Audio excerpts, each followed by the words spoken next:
Me no kwe la funu dalo.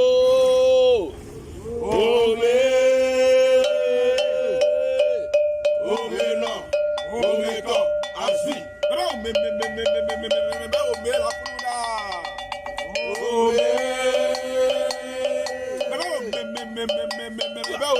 funu da. No. To.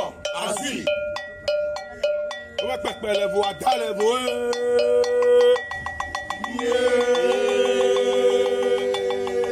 On va faire les voix, dans les voix. Les voix, dans les voix. On va faire les voix, dans les voix.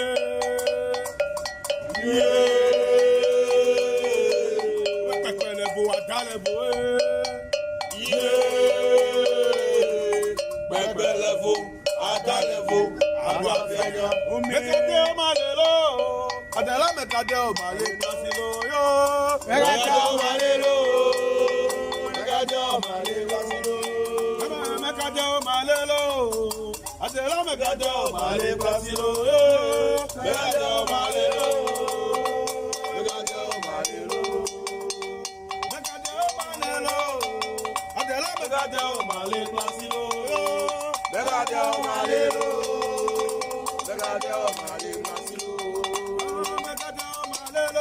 yeah.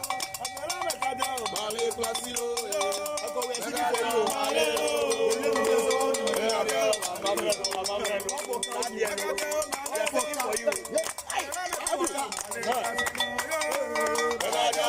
malelo,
Ava mama le gali drolo, ava mama le gali drolo.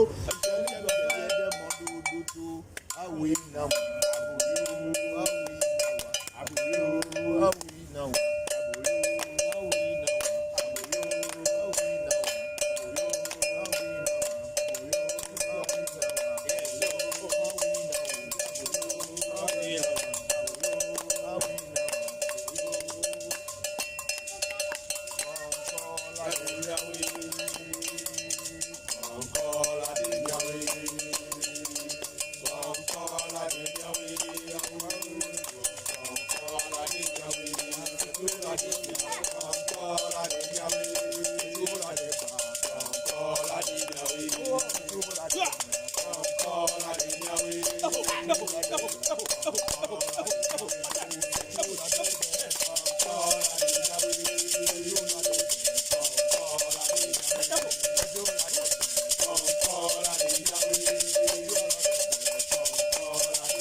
tọ́jú ẹjọ́ à.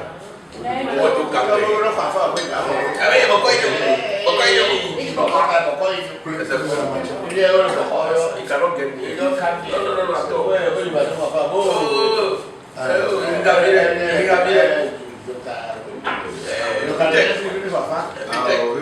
Separate the voice from the man. When you're talking about it, a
Use the glass. Use this home glass.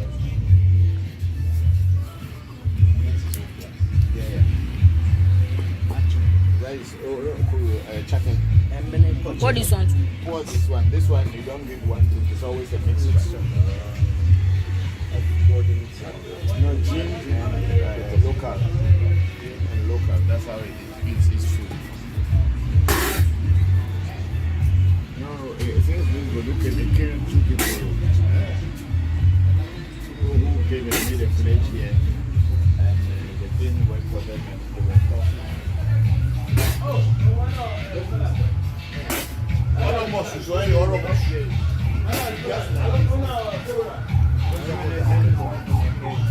Your case too at your school. school. Those days, yeah. When he was in the university, he wanted to expel him from the university. Not just me, 3 of us. So it's $1 million case. It's very expensive. It's our white message. Everything that we do, we should always be in white. We should be victorious.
Okay.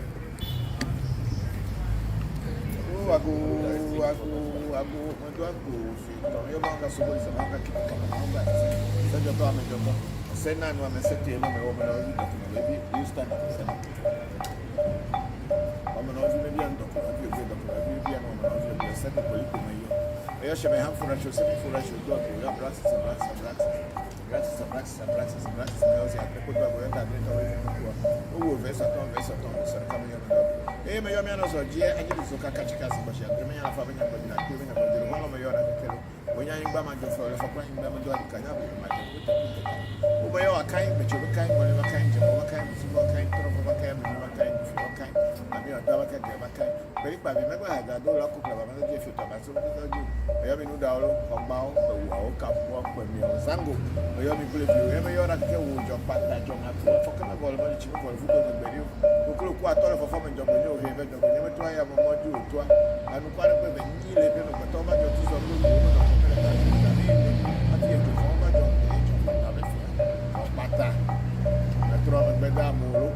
if I be lady, then I think I don't know. But I don't have to be a mistake. You took away the tobacco to bull watching. People don't come. I think you have family, Lojo, and coffee. I was a part of your ticket in your group with the oh, my atomic get back saying, your Brahini, my young Bochi, my young fully cocoa. What a go to check my coming. My Tony Cosipo could be a young and Cosa Bufuni. That's in a most if you see. Jamcosa, Bracobra, Mania, Bodwin, Batobin, and Bokufi. I could be a man's Adoria Pembekin of a young. When you're Celestina, what could be a Katrina, could be a friend, and California or Bena, could be a Okuto, and a fanamic book, and I go to the fanamic. Madie Bako Jachi Pafan and Kuto and Fana Lochu cake. I may your mamma Lochu cake. Bako Jachi and Kuto and Fana Bobo and I'm going to Fana chair and Olumia V. Uncle Kaeva, Coca, Wisdom Luca, Wisdom Azumania be Wisdom Azuma, Elemia, your baby. Elemia be Redima, as I say, Compuya Luca, as I say, your mamma. Mary also Ababu. Very yoy ito Gregory as I say Kodoma for that. To the family, I bet it has a good family. Yavi seto. Every yoy to be Bokor, Shito, Akamale Jali, never hold that. To the family, Bobo, the family chair.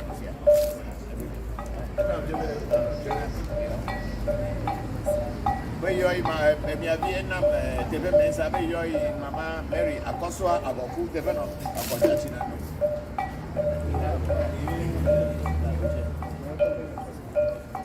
Kofi Marina Celestino be yoy togbe kosipoku akubia na akojatina no be yoy mama Mary akoswa aboku yoy togbe Vincent Gumado yo itogbe habada gomado yo itogbe nana afram yo ibe toboko sofi jivenu le chamera kebo mi ba ko jachi mi anu kuto me nefa na mi na dogo nefa na ijelo yo me pa me le nyeme nkume e be nko enye c'est comme là nana nyako ebe ba da sikeme ko yekufa turukpe when I happen to do legba, and I do legba, or Saraka, you open it, and be like a do it. Now you talk to in my mouth, talk buddy, no buddy.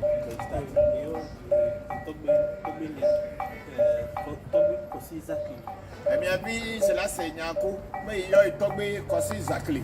Cletus, cause exactly, never hot judge, Papa, no, who told me never go and I go never nice here. Where you talk about Cletus Yao, exactly. Oh, Jachi Pafane, Kuto Benefane. Elizabeth. Mama Elizabeth, Yevuga. No, Jachi, Kuto Benefana of Bokor. Exactly, Pemano, Yapple, Mania, Pete, Ribaco Jachi. Yevuga, Pemano, Pete, Yapple, Mania, Pete, Baco Jachi. Joseph Isaac Nananya. You talk Joseph Isaac Nananya.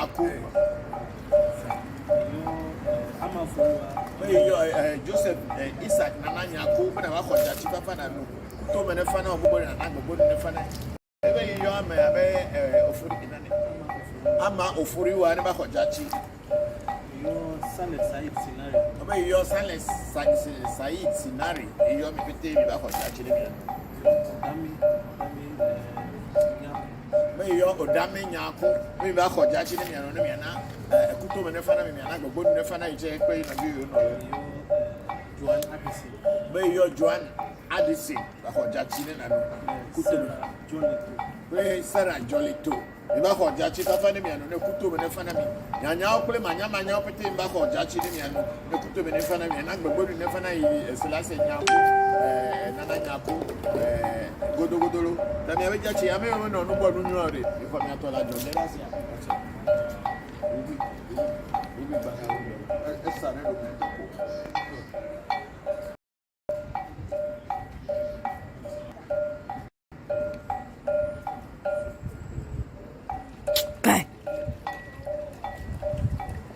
do fiharo dojira yo mi ame eliha enye ile mi abi comme là c'est là c'est nananya ko do covenant in Said me mi akọ o pida sin yelo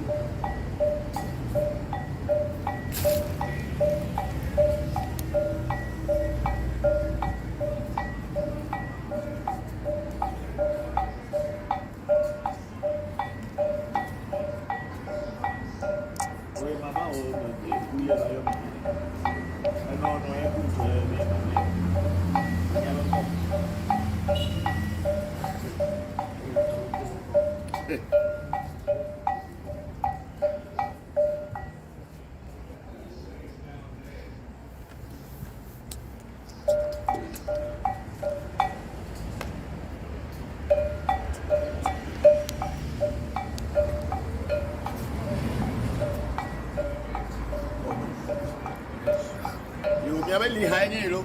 You go, and you bring my toba hand on toto. We don't know what when you are the Honatola Jogesia.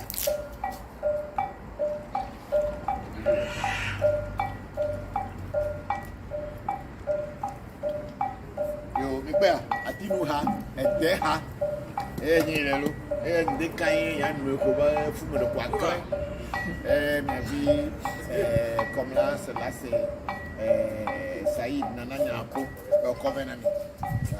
Any of to the same. Me and on the kind the Kuto and the Fanami Bobo. Yeah, I go to the Fana Said. But when you will take a Said.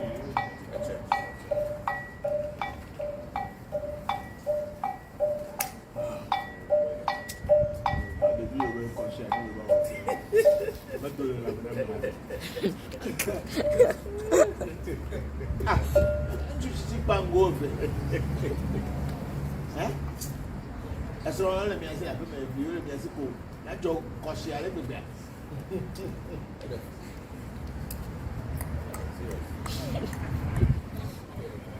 Oh, I don't remember that. Yeah,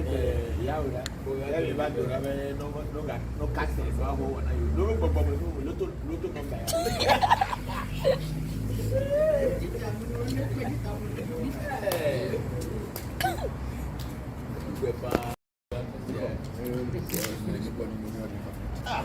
Lotto eu vou ficar assim. Não vou nada dar o caso.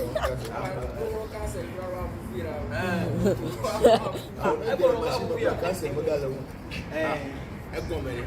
Tomou lá, Bokor na tábua mais legal. É que ela macia meu pego. A outra que vai jogar uma gacha ele ali. É no lugar do bonito trabalhar.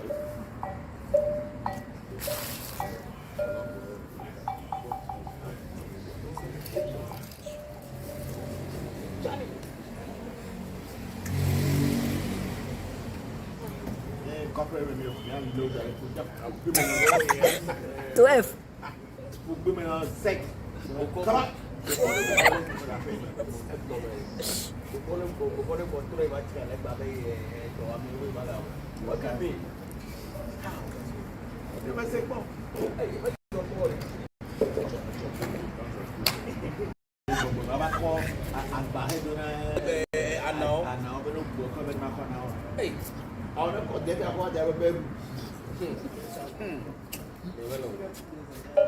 Como a gajo com a difícil. I don't think I've ever thrown a ball. That's all for what to win. That's all for one.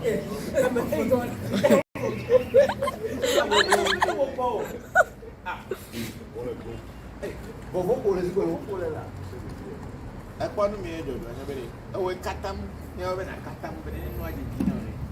Aqui foi, aqui ninguém é mal, não é sobre magal, o bobo, tô a ver se o é minha menina nem de dinheiro, o mais de dinheiro, o de dinheiro, minha menina bebe o ebo de dinheiro. Yes. Nem o de dinheiro, né? Nem bem, mas vai dar com o dinheiro. É bobo, tô eu, minha menina. É mais simples, é mais simples. É, mas tá, tô com o dinheiro, o não, não quero mais dar. Eu não vou ter coisa. Eu nunca vai estar no carro do Brasil. É a tábua nem para o carro. Nunca o bro, ele não é. Mas eu vou apple, vou apple. É bom pelo quanto eu nunca vai estar no carro.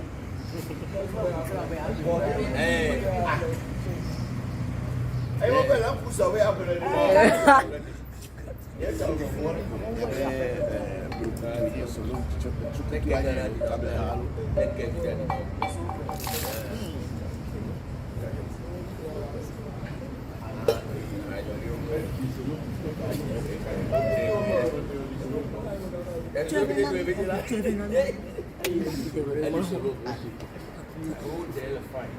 Man, what the fuck?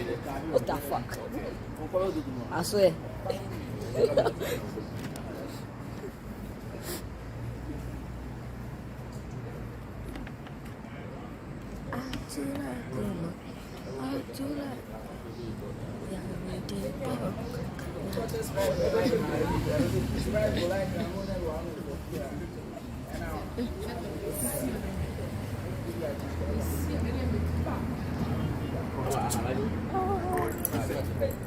Olha a já.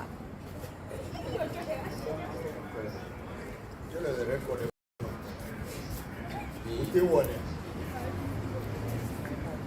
Yo, me be kableha. Burkutu solom. Na me yo no no gbonu menu ale. Ko mi atola jo kesi a.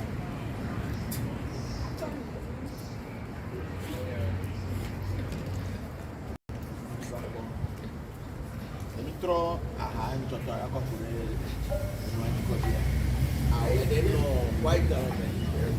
Every go miabe so da bie yen so nkrolo so mazo opusu nyaka eno do mungu adepe so da bie yen lo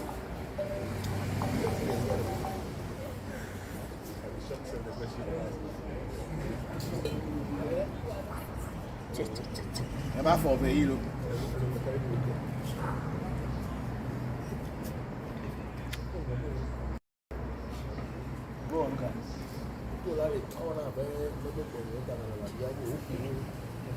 Itu nggak mendukung.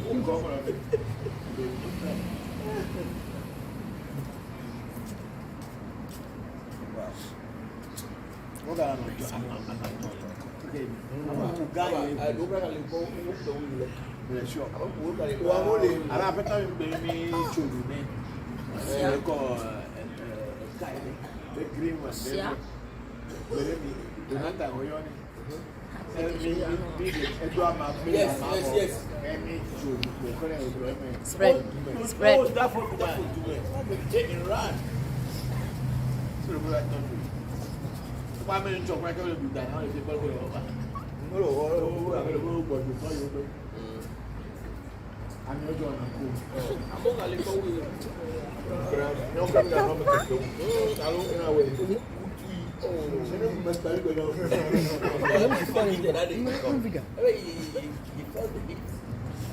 Eu tô de vogar aí, Cadê o Marilu?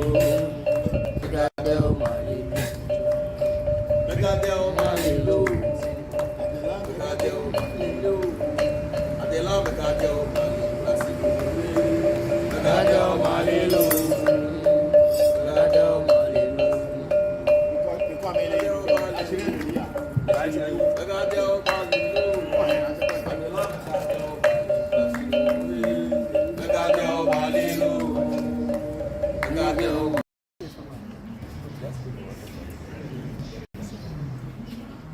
Yo, ele brought me a bit, c'est là, c'est comme là, ça y est, on a un peu de Remy a zappé, comme nous, on a un peu de mania, il faut gars, comme nous, on a un peu de mania, il y a un coup comme nous, on a un peu de mania, on venir les barons, il y a venu à la peu de bré, il va être quoi, et t'es quoi, vous venez, on a pourquoi il est là, faut y aller, Yako, Remy a conquered a did at Benai. Now you better than you. Yanto Brava made a food in the eleven domain. I have a mount you in a sub boy who have 2 million food in the eleven domain. Travel Kumane Jai. That be mad be watching along an amio. Good Muno, Mayo, Piat,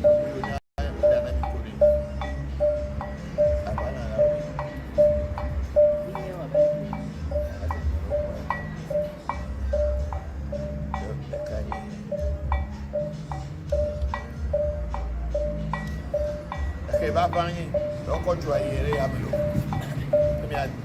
put nobody, I didn't even have any come last year. Labaco, any. Maybe the last come la belle que Mac Pacoy. I do you, Yak Pacon. I do want to put the club of coin, you know. Coin, I see your choice and that or choice last year.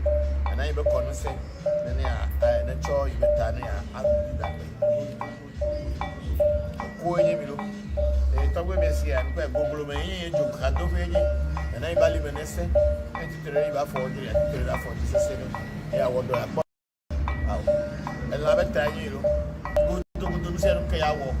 What for now? I put that as and take it. Don't know that I take all I need.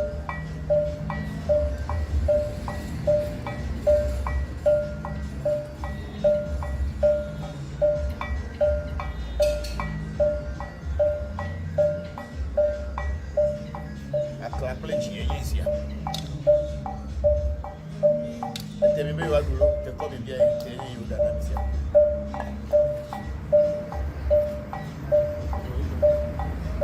ko ni do ba ahaye le endu wa woni lo ala ba de ni da ba afa o be yin sia ya mi ya ha ya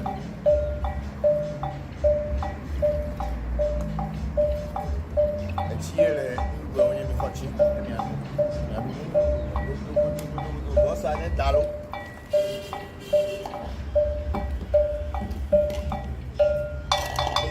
go sa ne dasia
Sena no me sete no me oba no vida que baby you stand up sena vamos no vi me viando ko vi o do ko vi no no vi o sete ko liko me yo eu chame han fura cho sete fura cho do ko ya braços me eu já preco do agora tá dentro do o verso só caminho no me yo me no so dia a gente so ka chika se baixar me ya fa benya ko dina ko benya ko dina ko me yo na kelo wonya ngba ma jo fa fa kwa ngba ma do adika ya ma Obayo akai becho akai ngole akai je akai musu akai toro akai mu akai fu akai ami oda akai de akai peri pa bi megba aga do la ko pra ba je fi ta ba so do ju oyo mi nu da olo ogba o wa o ka fu o mi o zango oyo mi kule bi o me yo ra ke wo jo pata jo na ko fo kana bol mo chi ko fu do me beri o ko ku atore fo fo me jo me o he be jo me me to ya mo mo ju to anu kwa re pe be ni le pe me to ba jo ti so lo mo no ati e ko ba jo mata na tro me gbeda moro abi fa gbe ile die atare na fi mi ajo lo jo pata jo kada te me yo amase be bi to gbe de taba pelu tutu bolu ajima gbe ju ko roja ko ko balen ki fa me va lojo na kofi ago sapate me yo ti gere me yo gro bi yo ti ala afia na ko jaji lo o me yo to we geje me papa sese me yo brahini me yo gbogbochi me yo ngbe foli koko wọ́n rẹ̀ kẹ́ gómìnà ìgbòdò kú ṣe kúmọ́ kọ̀mọ̀lẹ̀ gàtọ́ bóyá ọmọ ẹ̀yọ́ ọ̀yọ́ tọ́ ní kọ́sí pé kú àkúbí ẹ̀yọ́ náà yẹn kọ́sọ́ àgbọ̀kú fún nìkan gẹ̀jẹ̀ dásì ní àmọ́ ó sì fún sí kí àwọn kọ́sọ́ àbúrákọ̀búrá máa ń yẹn gbọ́dọ̀ yẹn ń bá tọ́ bóyá àgbọ̀kú kò fi àkúbí àmẹ́nsà dórí ẹ̀pẹ́ ńgbẹ́pẹ́ kú nàmọ́ ẹ̀yọ́ mi ẹ̀yọ́ bóyá celestine yà wá àkúbí Katrina àkúbí fún yà sẹ́nsẹ́ kọ́dọ̀ fún yà ọ̀bẹ́ yẹn àkúbí yà òkú tó mẹ́rẹ́ fana mi gbogbo rẹ̀ mẹ́rin náà gbogbo mi fana mi kúrò fíkúrò fi ní omi náà lọ.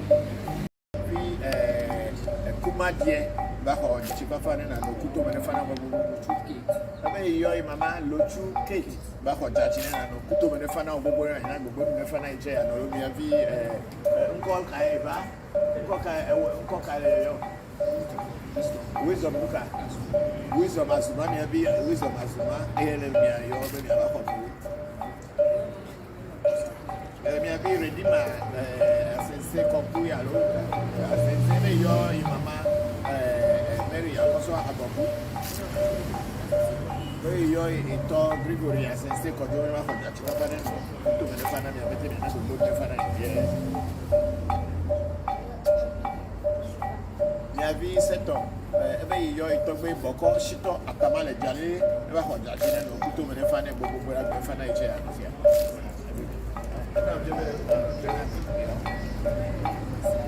be yo mi abi na tebe mensa be yo mama Mary akoso agoku tebe no akoja china no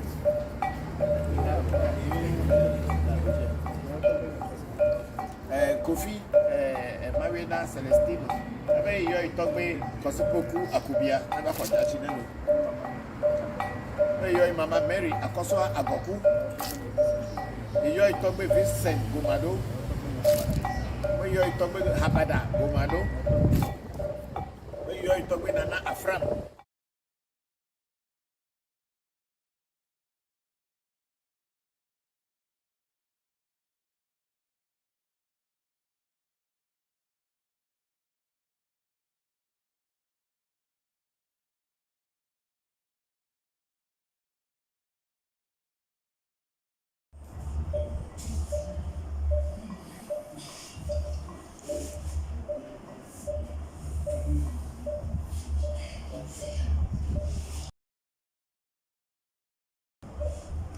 Yeah, it's okay. I'm here now. We're about to start, so I'm going to do what do you call it?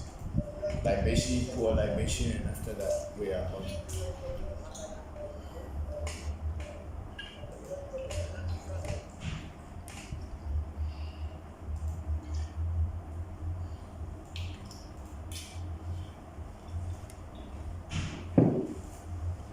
Oh, I go manga, so police and go manga, kitikada manga, say your door, I'm your door, say no, city, no, woman, I will be looking. Over maybe and the we are looking, maybe an woman of you, we are saying, I shall be half fresh, semi fresh, making dog, we are brats and brasses, my house, I put dog, we are letter of you. Oh, vessel, coming up, dog, we may only know, dear, I need to catch a cat. And I found a body like that, giving a body. When you're in Bama, for playing Bamadori, Conyas, I put the critic. Oh, my, your kind, but you kind, whenever kind, of kind, before kind, throw what kind, and your kind, your time, and your tough of your time. But remember, I had a dollar cover, and then you fit or something that you really do the hop out or walk on the example, but you are a job, but that job. For come about the you or you don't make the road. You could walk out from Jabanu, when you met I say, but a kind of Jabanu, give it to I'm quite a play, you know, but over the two of you know, to put a couch of Patabe, happen to form by the age of Patabefia, Japata. That's wrong with the Molo, I'll be found with a lady. Japata, and Japata, I can remember your snowboard, probably a tablet, but it's a good watchman. Valentina from the Lojo, I go Sabata, the pictures are not sharp. Yes, you are a critical laugh. The area of Megas is a but assistant on the day, and do I go the Uchida and do I go.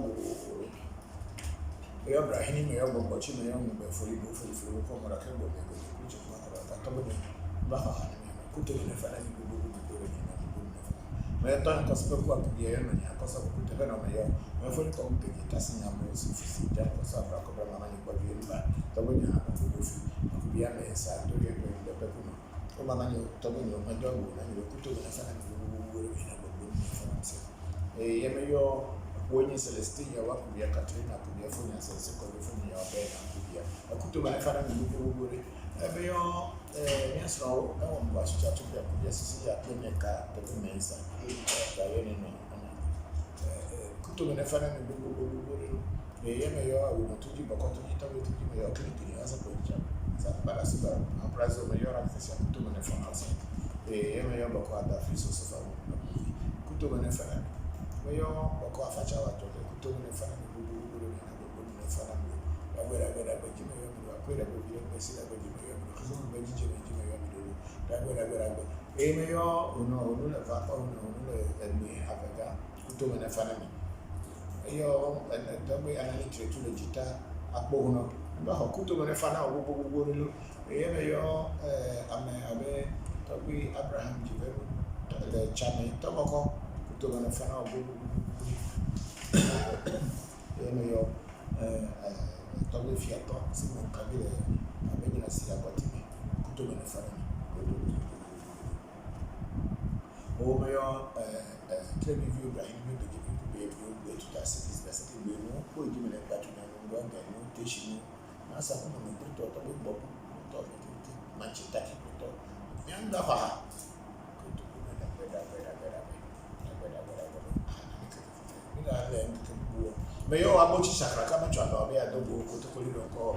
Kuna kwa no tabono lecho fa tamani kwa bisika ko fito jamaa. Ocha tu akufichwa yako kwa atra kabla na yo na pete bahari. Okay? Umbuga kama hapo batono yose na afana go na afabo malizo kwa sababu kwa tamu salami enda kwa bidii kwa limbe miji kumiji miji leso miji akala miji kuda miji sama miji kana miji tu miji tula miji kata miji chini miji kwa chakula ni kwa kheri mambo na kama ni kwa kheri ni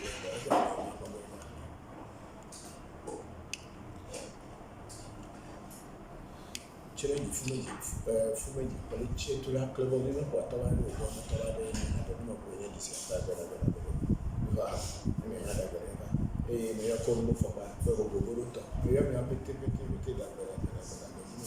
ni ya gogli isi no to ni pe gogli si no mo asi pe yora tete no negocia so kuma su bojo ya ni ya si saba ya apete tete bada ni ya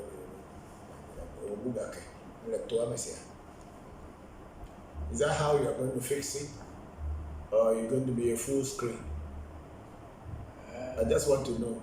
I don't know. No. Okay, fine, no problem. Okay, so now we are done with. But why do you go back there again? Facebook. Okay. But why is the Facebook not clear? That's how the platform is sometimes. Since we started, sometimes. Last week everything was very clear.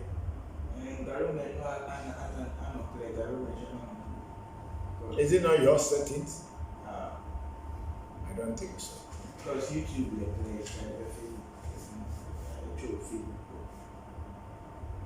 Okay, so we are on YouTube now, and we have Tobe Jibeza on YouTube saying, God bless Jibeza Sissoko saying greetings and good day, Papa and the MT family. I hope you well today. Could you talk about the keys of Afa,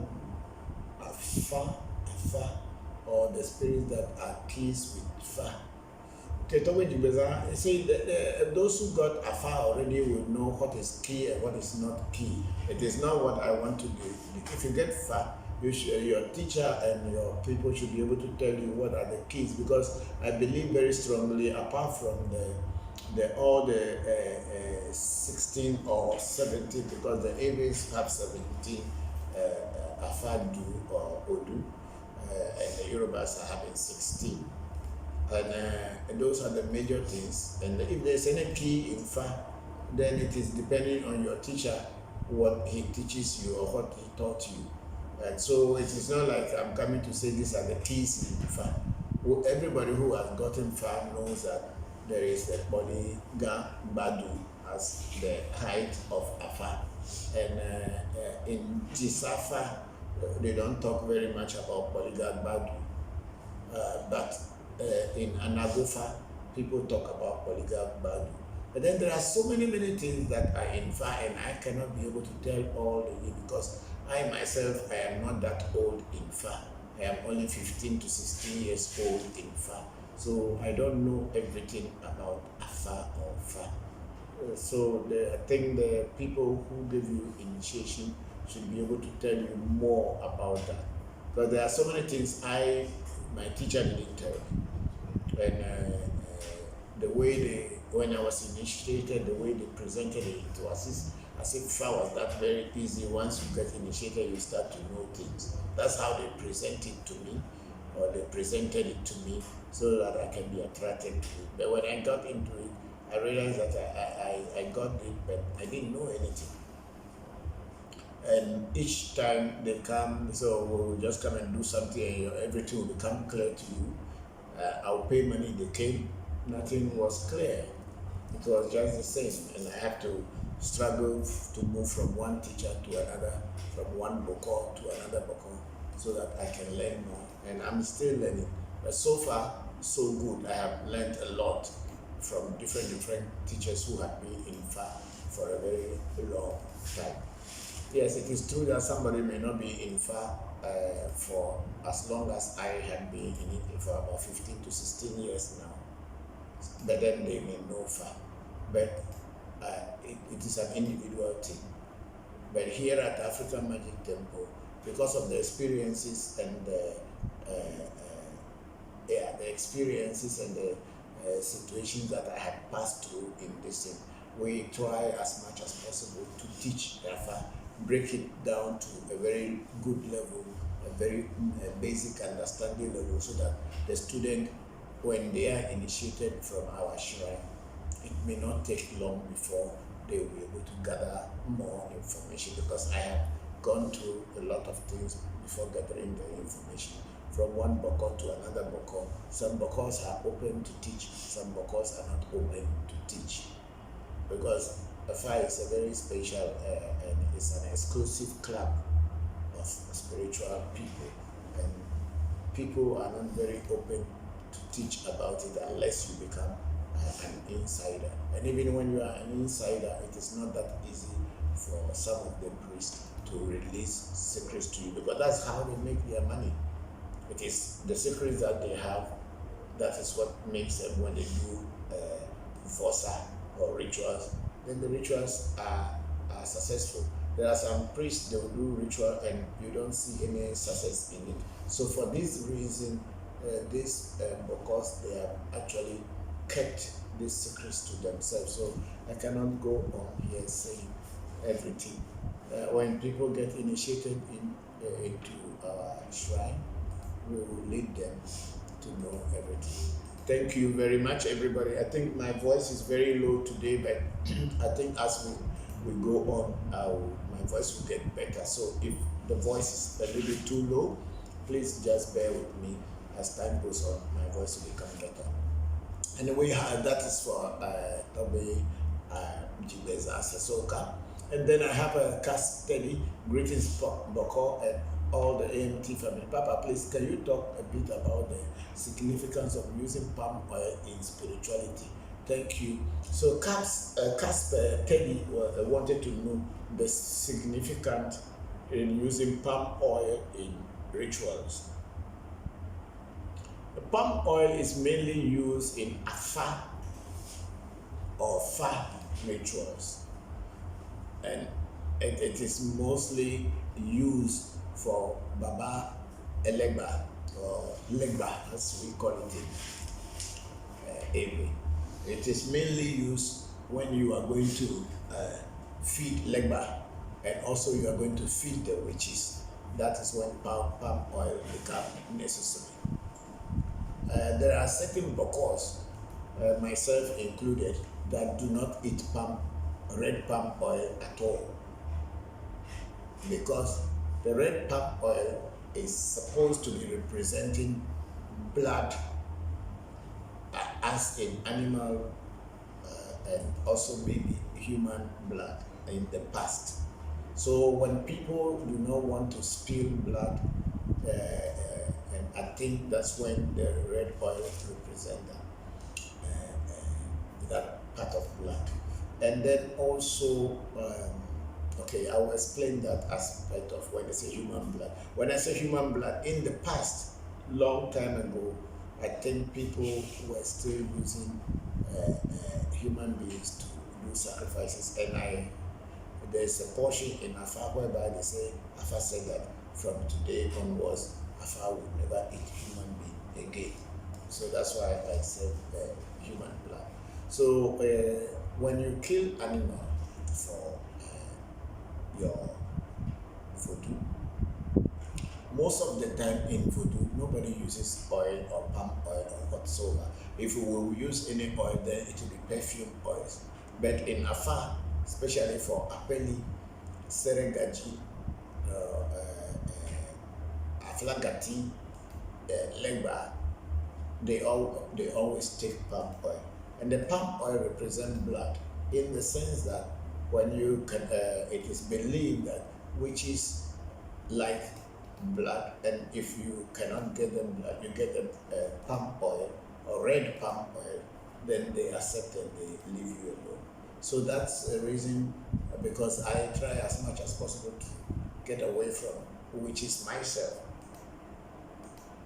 So I try not to eat red palm oil so that I can be free from them.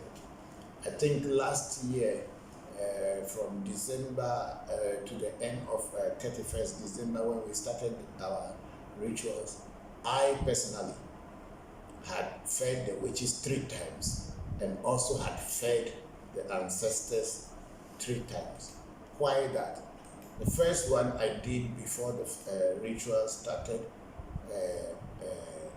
before we started our ritual in early December. I did fed the ancestors, I fed the witches. Then at the end, we did the general feeding where other people also contributed a little bit of money, and we put that one together. But I did a reading, and in the reading, I was told that I must feed my ancestors and I must feed the witches. Mind you, the first ones were not out of a reading. It was what I know to do to feed ancestors and also to feed our mothers before any special ritual or end of year ritual. So I did that. And after doing that, it got to a point that other people wanted their ancestors also to be fed just like we have advertised. So we did another ancestral feeding. Then after I finished certain rituals, I did a reading, and in my reading, I was told that I must feed the ancestors again, directly from me alone, not a group one, not the one I did for the end of year, but the ancestors and the witches were demanding that I should feed them, and I did feed them again. So sometimes you may feed witches and you may feed ancestors, but they will find it, if necessary, to tell you again to feed them. And when you feed ancestors, you are actually empowering them. So they might have seen something that is going wrong or something good that is coming to you, and they want you to grab that thing. For that reason, they will ask you to empower them so that they can now bless you from above or from beyond, so that you can now get what you want. So sometimes you will be surprised that you fed the ancestors and then it will come again in your reading that, okay, feed ancestors. And some people will say, no, I just fed them, so I don't want to feed them again. I think for us, it is fine with us because we are not spirit, we are just voices or messengers between the spirit world and the physical world. So we cannot force you to do what you don't want to do. But we who are with the spirits, sometimes, even me myself, I fed witches, and again they will ask me to feed them. I fed ancestors, and sometimes they ask me to do it again, and I don't have any choice than to do it. So palm oil in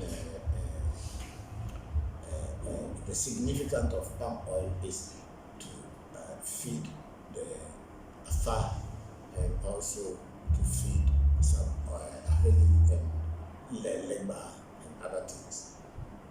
But there are certain people's afar that doesn't eat palm oil. But then there is another group of people who fed their afar with palm oil. I belong to the group that do not feed their afar with palm oil, red palm oil for that matter. And also when we pour palm oil on leba, we say something like, oh, the things that we are doing are very, very hard. We try to move it, but it's not moving. But we heard that when you pour oil on a metal, a rusty metal or a tight metal, when you pour oil on it, it loosens. So we tell Afa that it should loosen the situation in which we are, and we give the palm oil to Leba to Apeli, and with that way that they should loosen things for us, because it is true, when things are very tight and you cannot loosen them, when you pour oil on them, after some time they get loose. So these are the significance of giving palm oil to Leba and Afa. to cast Kelly. That's my answer to your question, and I hope it makes some sense. And then we have Danny Michel. What are your thoughts on people killing themselves? Oh, Danny Michel, people killing themselves could be many, many things.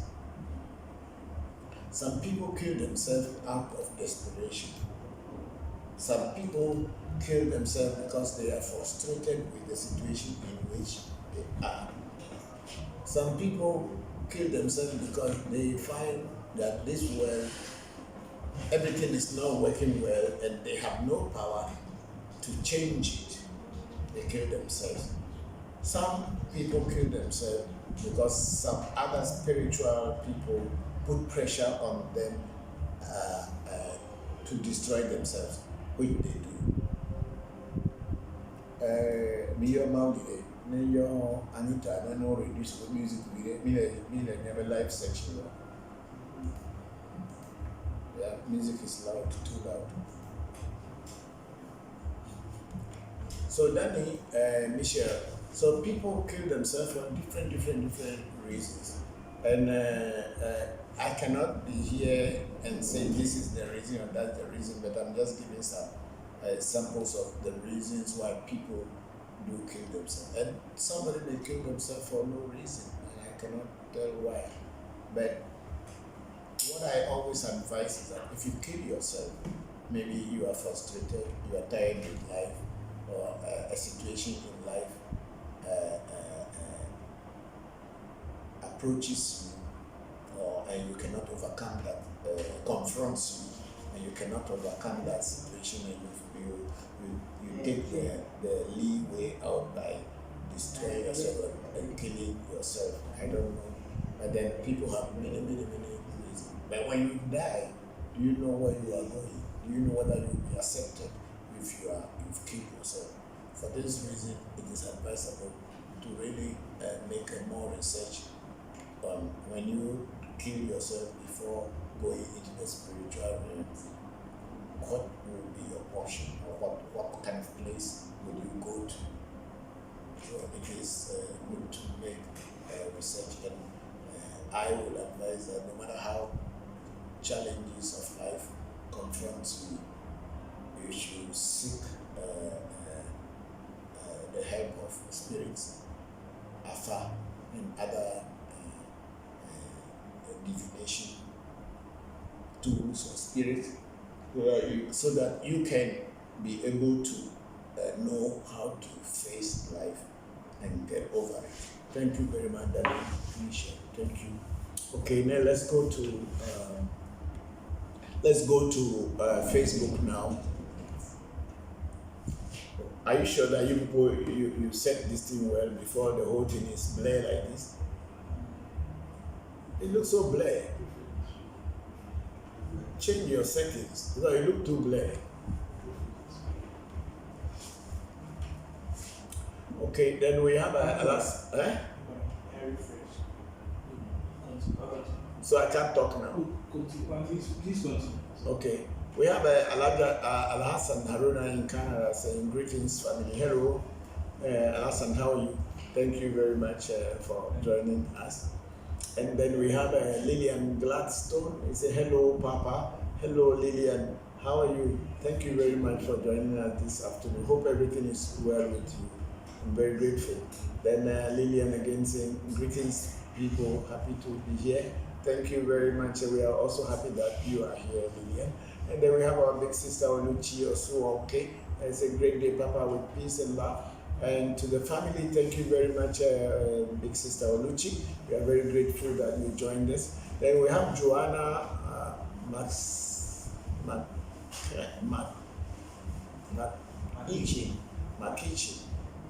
saying good rising. Thank you very much, Joanna. What is it? Makichi or Machi?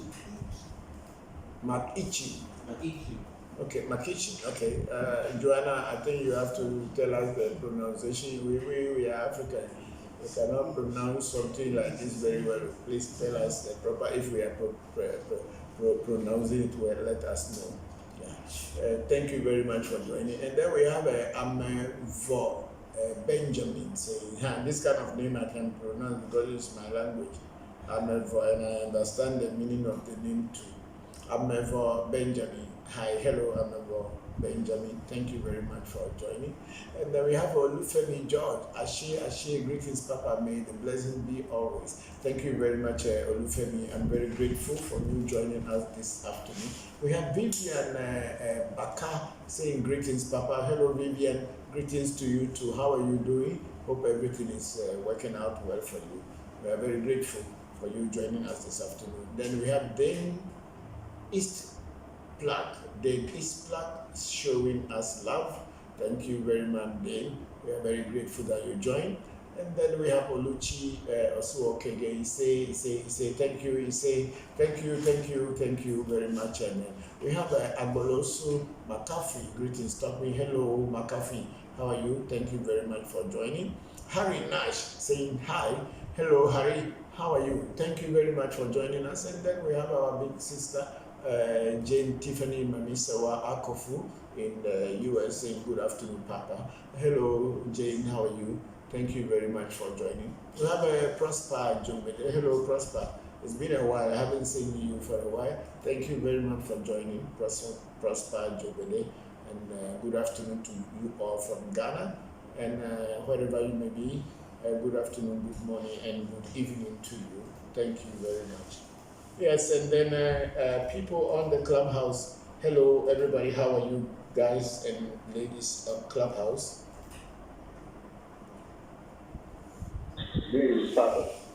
Yeah, you're all welcome. Thank you very much, and good afternoon, good morning, and good evening to all of you. Greetings, Papa. Greetings. Hello, Baba Wakiri. And do you have any questions coming from there, please prepare your questions, and after I finish reading the greetings on Facebook, I'll come to you. So everybody be getting yourselves ready with your questions. I have Henry Hansen, Dr. Henry Hansen here. Where's hello, Papa? The Shaolin master. Henry. I hope you are good and well. Greetings to the family. Thank you very much, Henry. I'm very grateful. I'm not Shaolin master. I am like a Shaolin master. Want everything to be perfect and everything to be straight. Yes. Thank you very much. And so now we can go back to Clubhouse and see if we have any questions. Then, Senna, are you on line? Yes, please, I'm here. Okay. So is the sound good today for everybody? Yes, on this side, sound is perfect. Great. If there's anybody who would like to ask questions, please raise your hand so I can bring you up. For those who are already up, please go ahead with your questions. Greetings, Papa. I guess I'll start it off. Over here in the United States, or a lot of places, people have a pattern, maybe in their own belief or knowledge that they have, that spirit can lead you. If you've been initiated to a spirit and maybe vested with a spirit, or have a certain spirit inside of your home, or went through some process, that if the spirit disagrees with something, they can actually leave. But my question is geared to it. If you've been initiated into a certain spirit, does that spirit leave at some point in time? Or does that spirit become inactive? What will make it become inactive? Or is that even possible? Or can a person that has been active with the spirit regain activation? Thank you. Okay, thank you very much, Baba Wakiri, for that question. It's a very, very important question and a very nice question. Okay, when you are initiated into a spirit,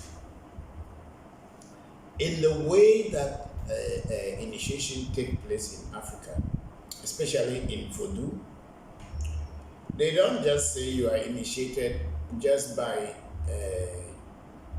telling you that you are initiated. Certain rituals will be performed, and sometimes seeds must be swallowed, power seeds, seeds that have been atari, they call it atari, we call it atakwi in Ebi, or some people call it ata, and in my area it's called veve. It's the same Ebi language, veve, or not veve, but veve. That is atakwi or atari, or the what do they call it? The miracle seed. You have to swallow this seed. So automatically, once this seed is swallowed, it is believed, and it has been shown and proven many times without count, that when the seed is swallowed, you and the spirit are connected. And this, the spirit and you can remain together as partners or friends, even in certain places like husband and wife, wife and husband, forever. However, when you have a spirit, you are initiated into a spirit, and the spirit tells you that certain things that you are doing does not go well with that spirit, and the spirit will also tell you if you are doing so, you are kind of preventing him or her from really approaching and working with you as it should work with you. So the spirit may give you so many warnings several times that, okay, stop or refrain from doing certain things that doesn't go well with me. Supposing, let's take for instance, you have a spirit that does not eat pork, or doesn't like pig or pork. And then you, as a human being, you like enjoying pork or pig meat. And the spirit kept telling you that if you are eating this, I cannot work with you the way I should work with you, because that is a taboo for me. But if you kept eating and continue eating it without listening to your partner or your partner's spirit, what may happen is that the spirit become inactive, because you have rendered it powerless in front of you because of the things that you eat or the things you wear and the things that you put around yourself may not make the spirit to be active. So the spirit become inactive. It may not totally leave you because you have swallowed its seed, and the seed is in your body and is part of your body. So you are not going to, it's not going to go away totally from you, but it may become inactive. And when you realize that your spirit is inactive, you have to do a reading by placing money on that particular spirit or voodoo, asking the spirit that why is it not working? Is it still alive? Is it still with you? You find out. The spirits will tell you, oh, I am here. I'm not gone anywhere. But because of this, because of that, things that you are doing or is happening in your house, I become inactive. But if you want me to be active, then do this, do that, do this ritual, that ritual, and I'll become active. And I have seen that many times in my own practice, that certain spirits of mine became inactive. And when I do a reading and ask them whether they are active, are they still, they will say they are inactive. Are they still with me or they are gone? They will say, we are still here. Then I ask them, why are you here but I'm not feeling you, or I cannot see your work, I can't see your activities? Then they will tell me, oh, because certain people in the house, the way they are behaving, or maybe sometimes even me myself, the way I am behaving or doing things doesn't go well with them. So for this reason, they have become inactive. But then if I want them to be active again and work with me again, they will tell me, the series of things that I should do to reactivate them. So it is very true that sometimes spirits with you will become inactive, and it all depends on the relationship between you and the spirit. And then sometimes it may not be directly you. Other people can also cause your spirits to be inactive. For instance, if there is a spirit that a woman in her monthly cycle is not supposed to come and touch, and maybe in your absence, the woman also knew that that spirit doesn't like a woman in her monthly cycle to touch, and the person goes to touch the spirit will become inactive. It may deal with the person who do that or did that, but to you the spirit will become inactive until you reactivate it, either through some fumigation, cleansing, and some rituals. So Baba Wakili, yes, it is true. Spirits can go away, but they don't really go away, they just become inactive. And if they become inactive for so long, you, the spiritualist, may somehow also forget how to reactivate them because you've not been using them for long. Unless, of course, you go back into your notes and everything and also call some people to come and help you to reactivate it. Even though it is your spirit, you may need to call other people to come and do readings and then reactivate it. So this is what I know with my own personal experiences.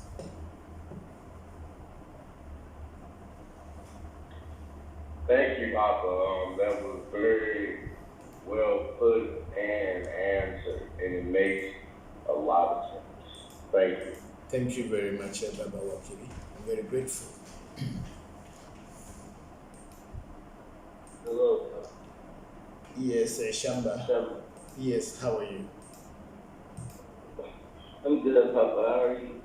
I'm also fine. Yeah. Explain allocally. Okay. Allocally, somebody should write that allocally on the screen so other people can understand what question Bokor Shamba Musa is asking.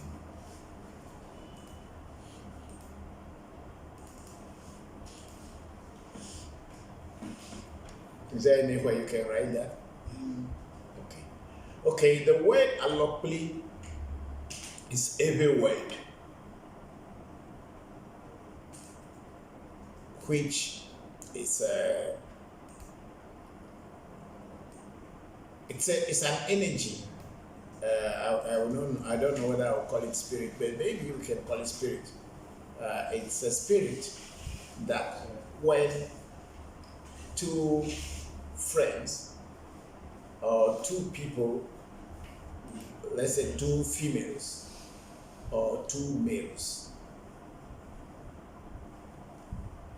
people are saying that it's a sickness. Recently, the Christians started circulating stories that allopoli is a sickness among Ebe people. It's not a sickness. Allopoli is not a sickness. It's an energy. When a man sleeps with a woman and another man who happens to be a friend, even if not a friend, comes to sleep with the same woman, the semen as energy, I'm not talking about the physical semen, the semen as energy of the first man and the semen as energy or psychic body of the second man become enemies on the spiritual plane. Because what is the use of having sex? What is the purpose of having sex? The purpose of having sex is to procreate, to bring back, or to bring another life into existence. That's the primary purpose of having sex. So, what person, the spirit of one person or the energy of one person wants to be alone, does not want other male friends, even enemies, to come and cross the same woman with him. He does not want. He wants to be alone, to be the one who will just procreate through this particular woman. So when these two entities or two spirits or semen energies become foes or enemies on the psychic plane, when physically these two people meet, knowingly or unknowingly, whether they knew that they had both slept with the same woman, or they had, if it, in the case of women, they had both slept with the same man or not, whether they knew or they don't know. These energies, they knew.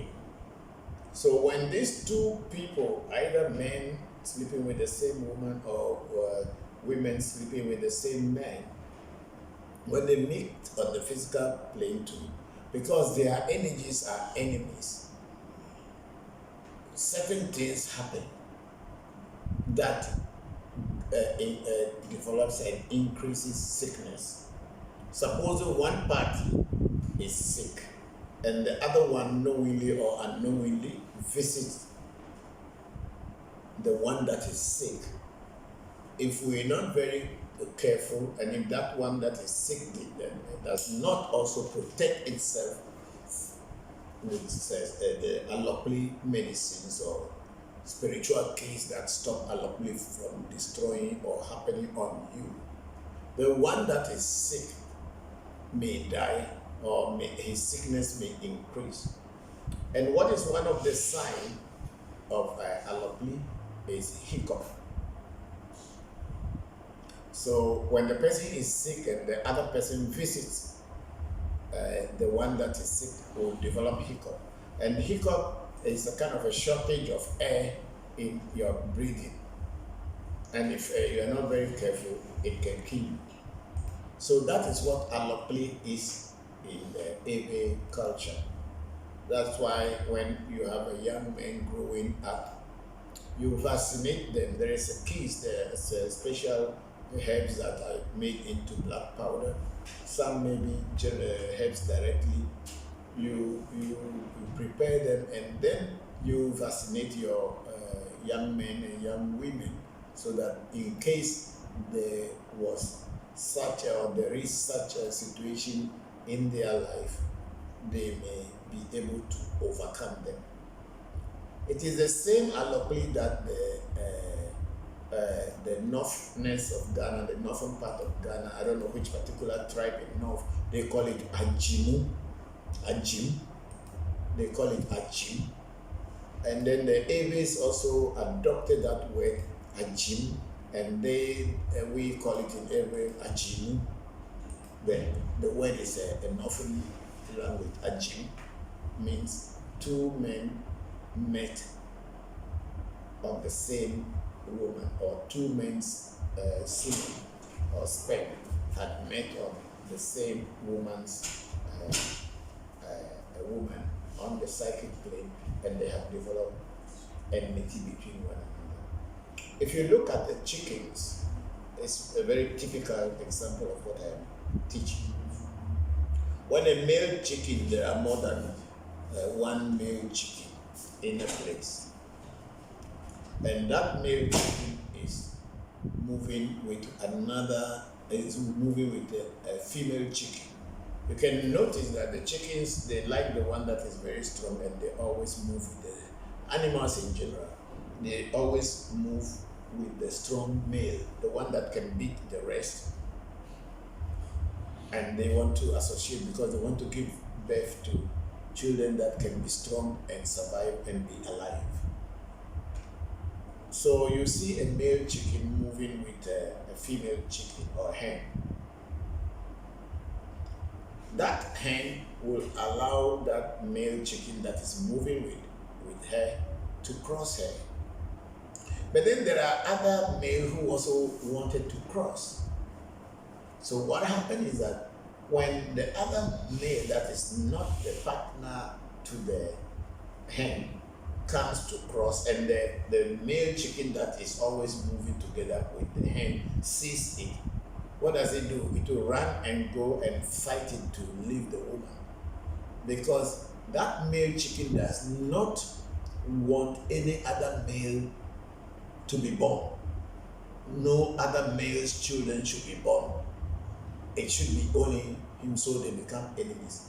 But then in human beings, because we don't have sex outside, so it is not an open thing whether you see whether another man is sleeping with your wife, or another woman is sleeping with your husband. We cannot see it. But then spiritually it developed on that plane, the psychic plane, where you develop enmity. I don't know whether it's making sense, but it's very difficult to explain, but I'm just doing my best to explain it. So alokli is a spirit which brings death if you don't know how to handle it very well. And how does it come? It comes to sexual relationship. Thank you very much, Shamba. Did you people understand what I said? Yes. It makes sense? Yes. Okay. Yes, thank you. Okay, thank you too. Because it's very difficult to explain. Yes, go ahead.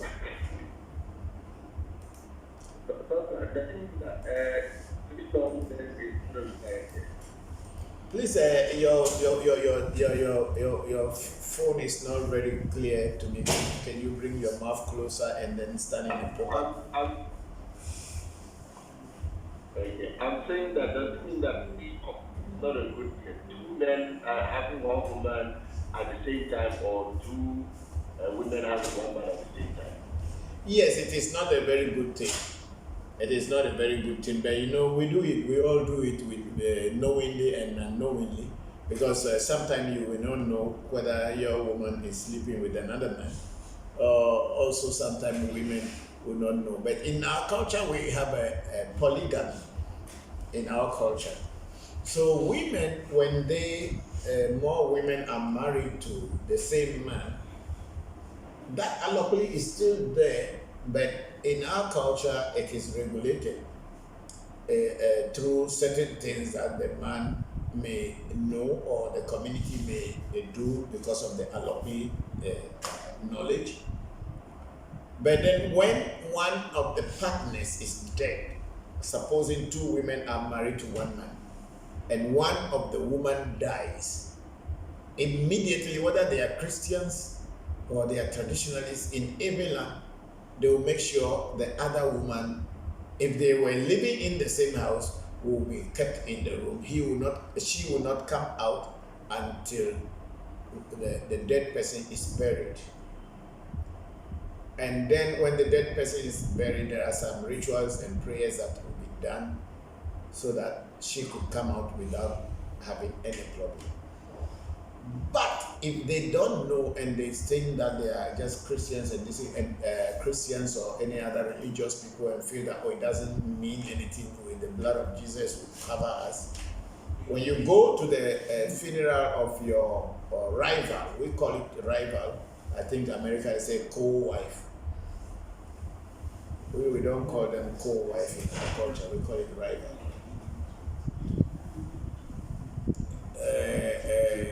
What happens is that the person who is living may also get sick, and if it's not very careful, they may die. A lot of time friends go to visit people. A lot of time friends go to visit their friends at the hospital, and it's a very common sight. And immediately, somebody may come, and then the person who is sick will just develop hiccup from nowhere. And so maybe it is a pyridine or whatever they have given, some medicine that they might have given is causing, they will be trying to regulate it. It won't. There was a case that I had a friend. He was a very good friend and was a high court judge in Ghana. It's like a big brother to me. So one time he went for surgery because they saw some clot of blood in his heart. These are practical, physical experiences that I have had. So they did a surgery for him, and he was in the intensive care. But somewhere, I think that 2 days after the surgery, he developed hiccup. And it continued all through the night. Doctors were trying to regulate it and control it, but they couldn't. So a good friend of his, who is also related to me, came to me that, oh, Papa, this is what is happening to our friend at the hospital. It's a heart surgery that they did. And we know if you are having hiccup and you have a heart surgery, it will kill you. So they told me, then the first thing I said is that, who are the people looking after him? Then they said the driver and the sister. They were the people looking after him. Then I asked, do they know the relationship with his wife and the driver? Then somebody said, yes, there was one time in his life that his wife got angry with him and went and slept with his driver.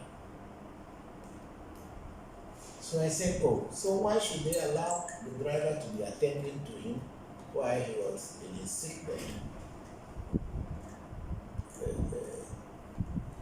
So I immediately went to the general hospital, our teaching hospital in Ghana, Kolibu Teaching Hospital is the biggest of all in Ghana, and they have good heart surgeries and all these things. I think we even did a heart transplant successfully many times, many years ago. So I went to the hospital and I took my allopathie medicine with me. So when I got there, they allowed me to see him. I went there, and then I just empowered the seed and gave him to swallow. He did swallow it, and then I gave him the black powder to touch his tongue, and that's it. Within that very moment, within 3 minutes, the hiccup stopped. So I advised them that they should not allow the driver to be attending to him, otherwise he may die. So these are the reality of allopathie. It happens, and only few people who have the keys to know what is happening and how to stop it.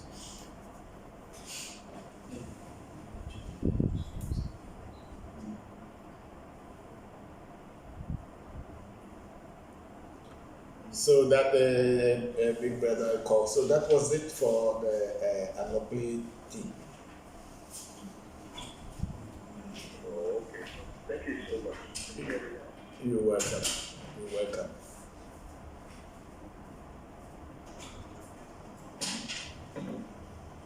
And on Facebook, we see, please move up. There's something up there we didn't. Okay, that was a revolution. Yeah, there's some things there we didn't read. So let's start from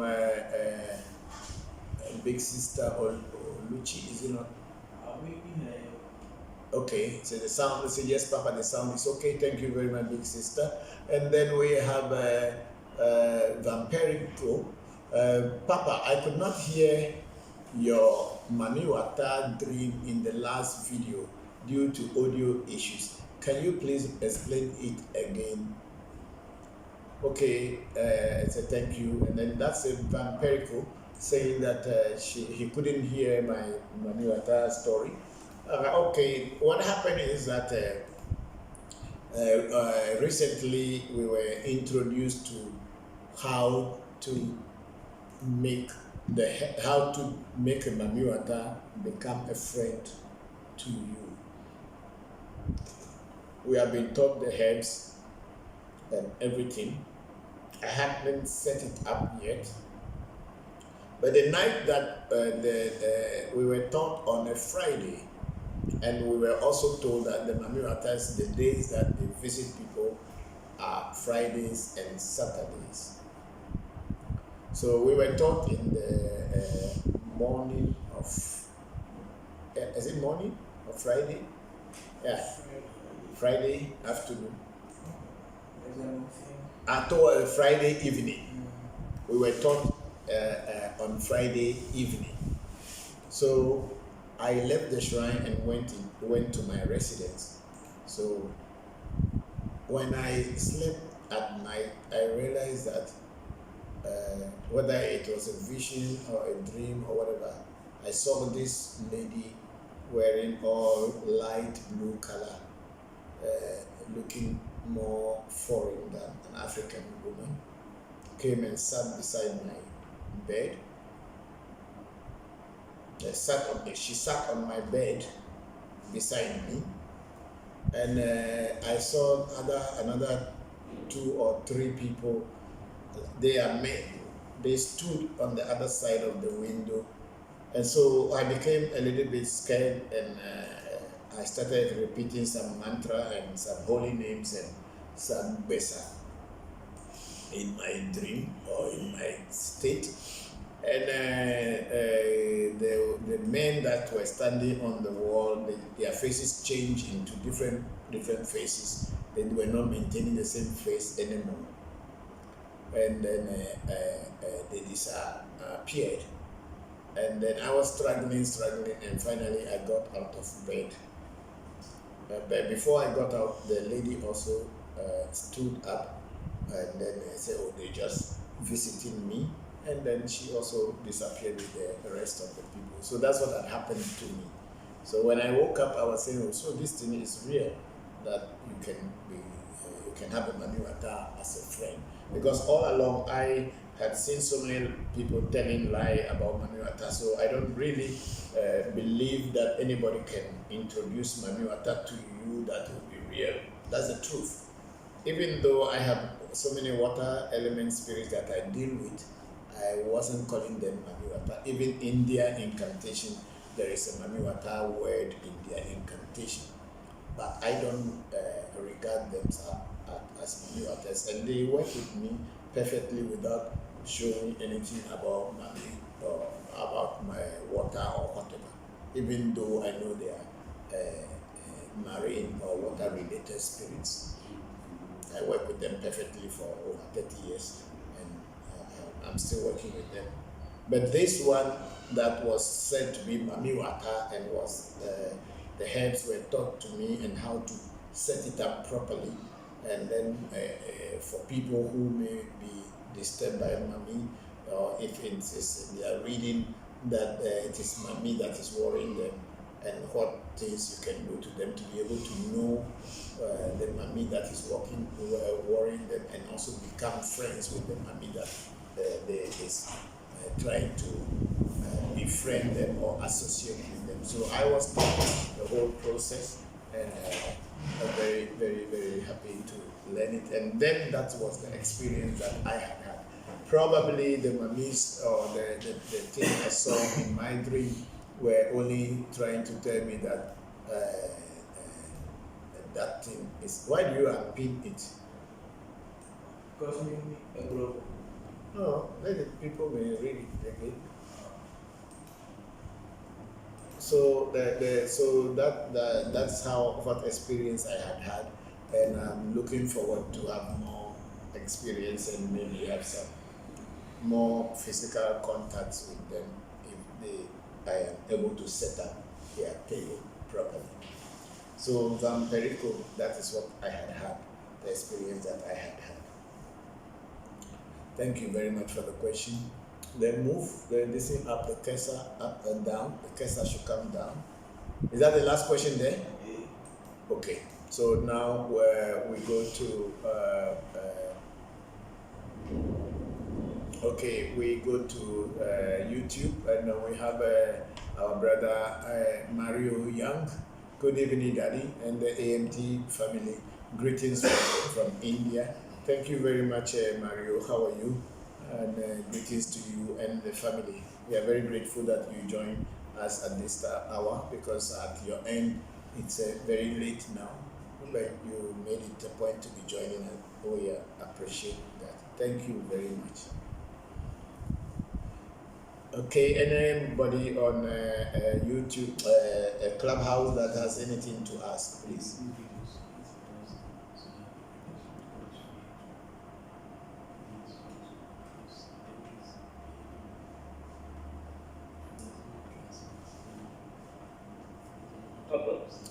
Yes. What is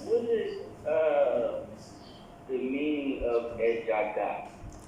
Ejaga, it is Ejaga, even though the writing is looking like Ejaga, but it's Ejaga.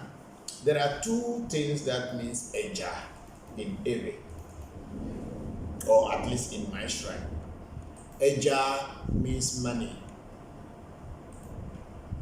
or the thing that you will use to give to your teacher as a token money or payment when a spiritual secret is given to you. Like when you are going to be initiated, the money that you will pay is called Eja. The items that you buy are different, but the money that you put down before the priest start working for you, it is called Eja. And this Eja is very, very important in our Ewe traditional spirituality, that you cannot do anything for anybody without the person paying for it, because the spirits demand for it, that the person you are going to give their secret to must pay something to you who is giving out the secret. And when this Eja or money is not paid, sometimes the spirits will not work. And if you are going to go to call another priest to come and do something for you, you have to go to the priest with Eja. Supposing, take for instance, I am a priest, but I'm going to do something and I'm inviting another priest, or many other priests, to come and join me to do what I am about to do. I have to visit each priest with some money, corn flour, and some alcohol. These are called Eja, also in Ewe. You give it to them. So, oh please, I'm having this festival. I'm going to do this thing. I am inviting your presence. So please take this thing and then inform your spirits that I am inviting all of you. It is also called Eja. So Eja simply means what you use in exchange for the lessons and the help you want from other people. So when they say Ejaga, it means the Eja should be big, not little. So the spirit that I have, or the preparation that I made, I call Ejaga. It's a kind of preparation that when people who are doing business and you planted this in their premises, it will attract more business to their premises or to their business. It will attract more customers and clientele to their business. That's why we call it Ejaga. And it is so powerful that a little bit of it into any spiritual thing you are doing becomes successful. So this is what Ejaga is. And but in general, the money or the token that you give to your teacher for him to teach you something is called Eja. And even in our typical agriculture, when someone dies for you, or when you lose somebody, or if other people lose any human being or person, and they want to invite you to come to their funeral, or they have to inform you about the death of that person, usually they bring a drink and some money and come and give it to you to say that, oh, we have lost this person, and we will be doing the funeral or the burial this day, that day, and we are inviting your presence. So they will bring drinks to you and sometimes money. But then sometimes it's only drinks. But then once they have informed you, you have also been obligated to show yourself or show something in appreciation for them coming to see you. And during the funeral, you have to play some part in that. Even if you don't do anything at all, it's either you send money to them to help them to add to whatever money they have for the funeral, or you must go physically to the funeral to show your presence. So a jar in Ebe simply means the token that you give to people who teach you, or the token that is given to you when people come and invite you to be present at their function or their event. Shabba. That's it. Thank you, Bob. You're welcome. Thank you too. Any more questions?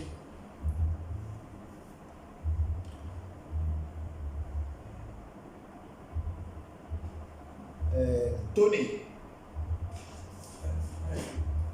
somebody should find out who will give food to the birds.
Oh, okay, thank you.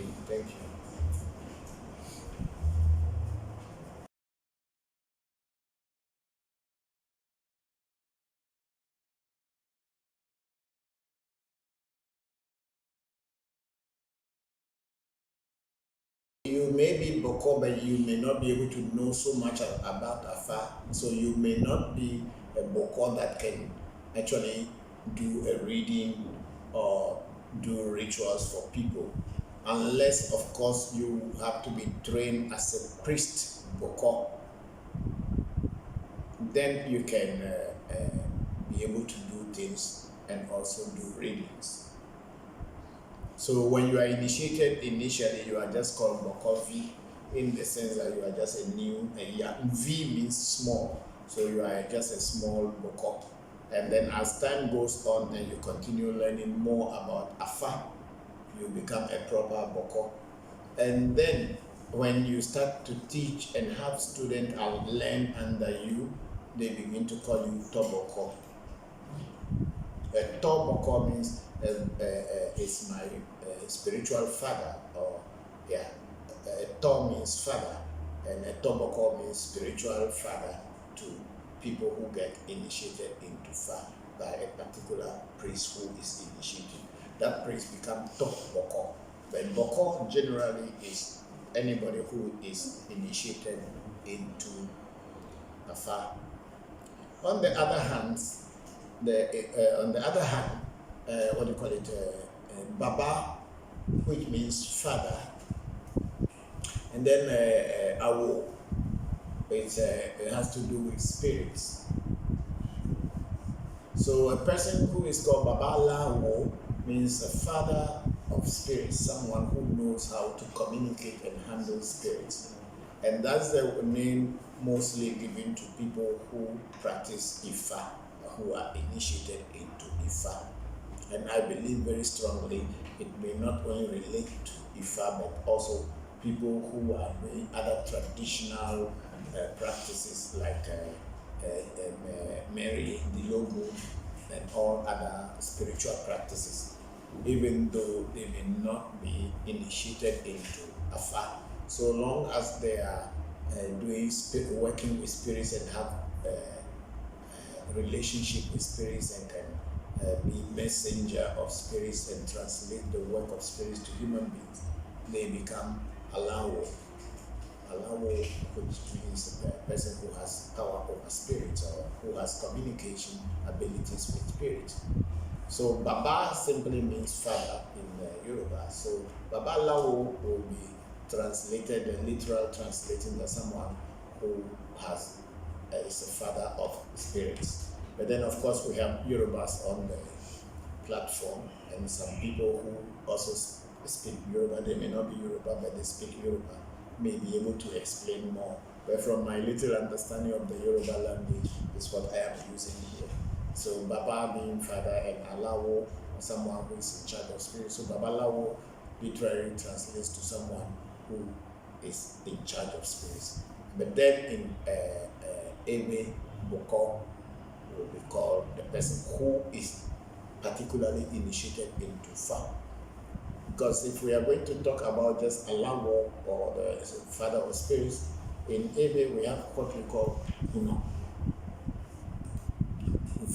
Vodusi.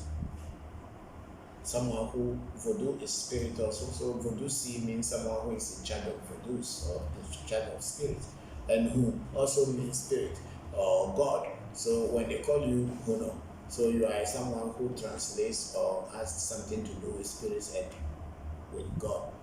But then the Baba Alawo, if we are going to translate it from the Ebe point of view, which is the common way a lot of people who are Babalawos are initiates into Fa. So we will call that Babalawo maybe just means Bokor as in Ebe.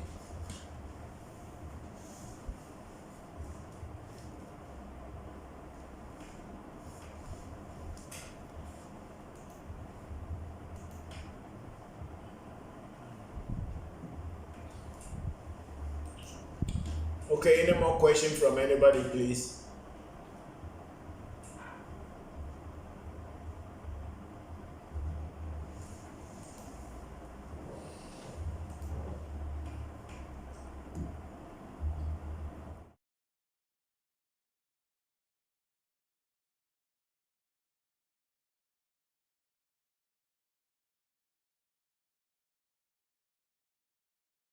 Back to the dude.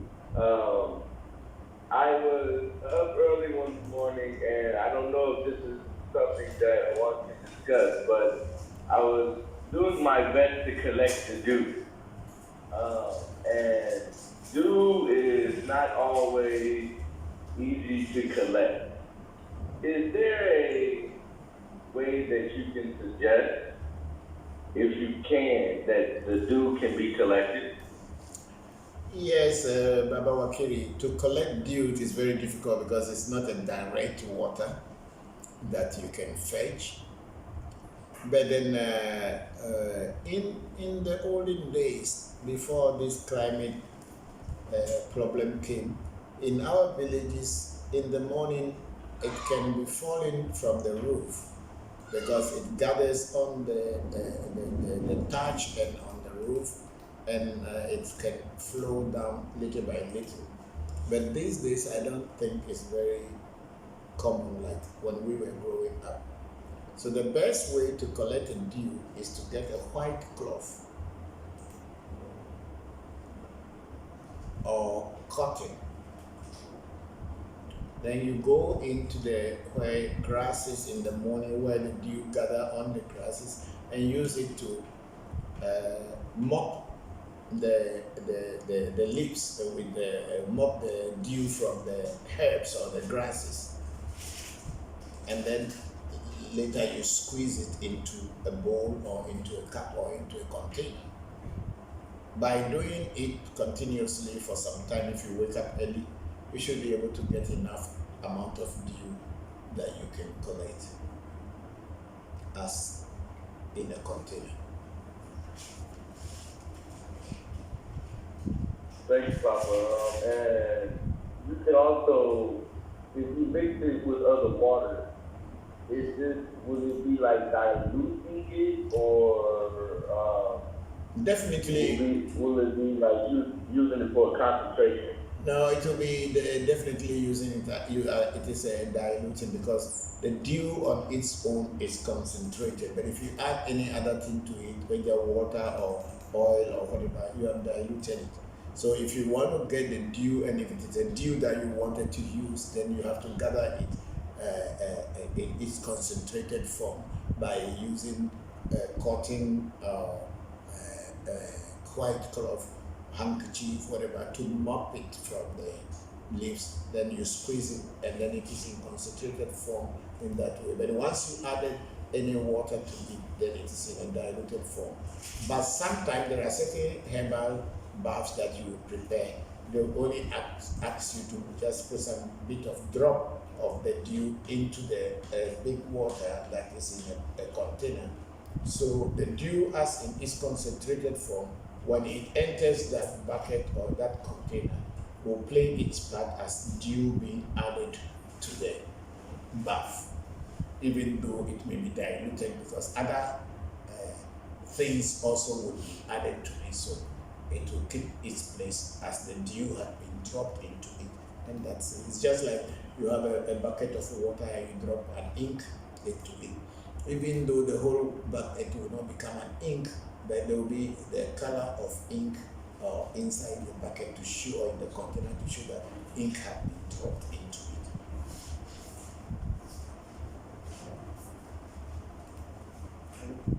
Thank you, Papa. Thank you, Baba Wakili. Thank you very much.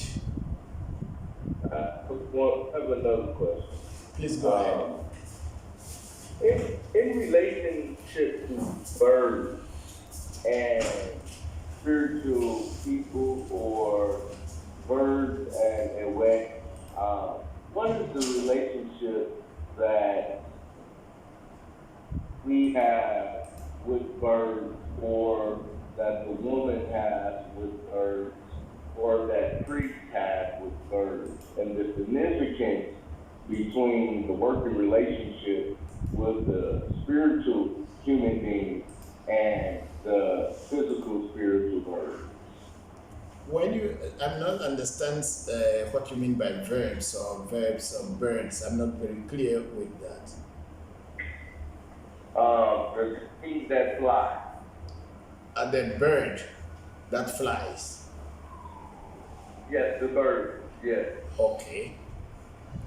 No, I'm not sure what relationship that we have, or human beings have, with birds or not. There are different types of birds, and each one has its place in spirituality. Take, for instance, the parrot. Okay. The parrot, in the English we call it akko. or in Ghana in generally is called Ako. The parrot in our spiritual design is a talking bird. It's a bird that can imitate human voice and speak. It can call your name Baba Wakiri if it has heard it over and over again.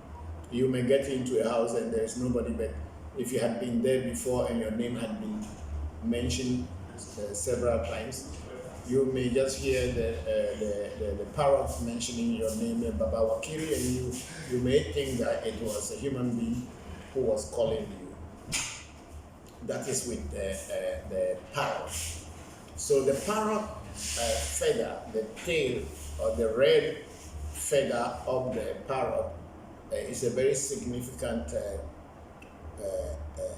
item used in many spiritual things, believing that the parrot is almost like a human being and it's able to talk. So by adding the feather, the red feather of the African grey parrot to your spiritual things, makes the spirit that is embodying the whatever voodoo you are making to talk, to be able to communicate.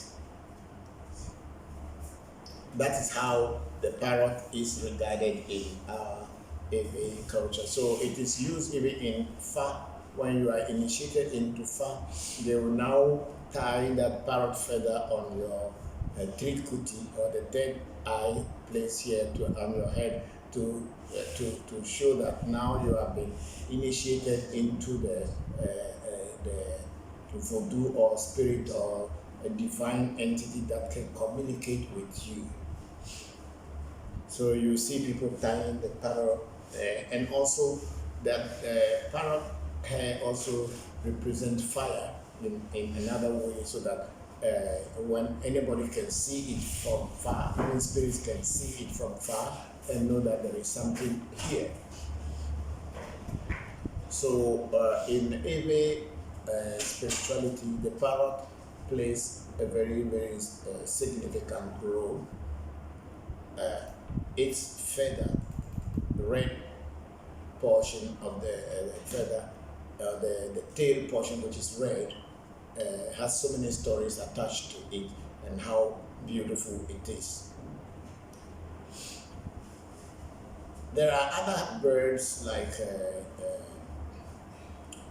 we call it in Ewe clever. I don't know how it is called in English, but it's a bird that its feathers are spotted. And that bird also is, the hair or the feather is used very significantly in spiritual things or in voodoo making, that also for communication, because it is said that the child of a clever will always speak the language of his father, no matter what it is. So long as it's the child of clever, it will continue repeating the language of the voice of his father, which to say that you as a priest or Bokor, you repeat the language and the voice of your teachers, people who has taught you. So you do things the same way, because when you speak, your voice will be as powerful as that of your masters. So that is where what the clever represents in our Ewe. We also have the adversary and other different birds that are used. When we are doing ancestral feeding, when we use birds, we try to represent the bird by saying the wings of the bird will fly far away to bring good things to whoever is feeding their ancestors. The feet or the legs of the bird will scratch the ground to bring food to its children. So there are some birds that are very important in African traditional spirituality, especially Ewe voodoo. And yes, that's what I know, but I don't know about other cultures. But in our culture, those are the most important. There are every bird is important, but it depends on what they are using them for. Right. Do you have do owls play a important part in wedding or in voodoo? Yes, the owl also plays a part in every voodoo, but unfortunately, the owl is regarded as a bird of the witches. Right. The mothers of the night. Yes, it is believed that the mothers of the night use the bird as their transport or the mode of transporting them from one place to the other. That's why in every voodoo, even those who are not practicing voodoo, when they see an owl in their area or in their premises or in their domicile or environment, they will try to kill it because they fear that it might have brought some witches a wish to them. So people become afraid of the owl.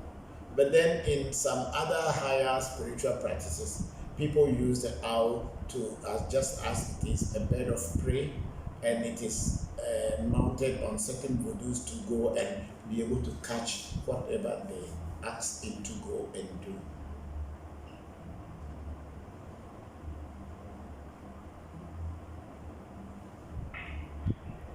Understood, Papa. Thank you. Thank you very much, Baba Wakili. Hello, Papa. Good afternoon. Good afternoon, Nuku. How are you? I'm fine, Papa. Yes, thank you for joining. I had a question. Yes, come. What are some general guidelines to use when probably you are being introduced to a voodoo or like a voodoo that you do not know? Like, what are some that you should be careful about? Or maybe you are somewhere where you are feeling a vibration of a voodoo or a spirit. What are some general things to know whether you should start a relationship with that voodoo or that spirit or not? Thank you.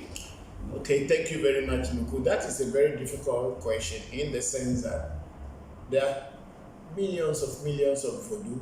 There are some that are good for you, some that may not be good for you. Because all spirits have their own energy level. Some have higher energies than the others. And then if you are introduced to a voodoo whose energy is higher than yours to a point that you cannot contain it, it is dangerous for you. So for anyone who wanted to be introduced to any voodoo, I will advise you that before you are introduced to the voodoo, if you have the opportunity of finding out from the person who is going to introduce you to the voodoo, to give you a kind of a background knowledge of the voodoo, find out what the voodoo does, what it cannot do, what does the voodoo like, and what it doesn't like. If the taboos of the voodoo are more than you can handle, I will advise you that you shouldn't get initiated or you don't get into it. The reason being that you may make a mistake and the voodoo may get angry with you and harm you. But if you are able to find out everything about the voodoo and you think that you can contain it, then of course you can go in for it. The guidelines that I would say is simply that just make sure you do enough research from the person who is giving the voodoo to you, and also if possible from other people to know what kind of voodoo the voodoo is and what it can do for you. There are many people who got voodoos that are just like white elephants. They get the voodoo and kick the voodoo, but they don't see the voodoo doing anything for them. And they cannot throw the voodoo away because they don't know whether when they throw it away, it will attack them. So you must first know everything about the voodoo, and it is also advisable to see the person who is going to introduce the voodoo to you, to use the voodoo in your presence for a task. And if the voodoo is able to accomplish that task, or you who is not even initiated into the voodoo yet, you can ask the voodoo to do give a task to the voodoo in front of your master, that the voodoo should go and do this for you. And if it is able to do it for you and prove that it is a real voodoo, then you may come to get initiated into it. Don't just rush into anything they call voodoo and you just go and get it, and now you put the devil in your house. You can't sack the devil, and you cannot do anything for the devil, and it may be demanding on you, which is not very good. We were always told from childhood that sometimes certain people have some voodoos that are disturbing them, and when you go to them that you are looking for a voodoo to be initiated into or introduced to, they will just give you the one that has been bothering them and give it to you. Now the voodoo has become your problem and they are free from it. So always make sure you do your own homework by researching, ask more questions to your teacher about the voodoo that they want to introduce to you. And then if you think that you can handle it, then you can go ahead into it. Like we were talking about the Mami Wata. For a long time I did not really get this Mami Wata. I'm not into it. So when the Bokor was trying to explain it, I later asked him more questions, and I think my children also, they asked more questions about it. And then we realized that, it is just like any other spirit that we are having with us, but only that they are of water bodies. And if you want to do it, this is the way, that is the way. So it dispels all the fears that had been surrounding the Mami Wata things, and the lies and the tricks, and this thing had been dispelled. It is even upon that. That's why I wanted them to come and teach us how to do it, because I am now sure that it is something that I can handle without worry. So anytime you want to learn about any spirit or any voodoo, don't just rush in because you want the voodoo to be with you.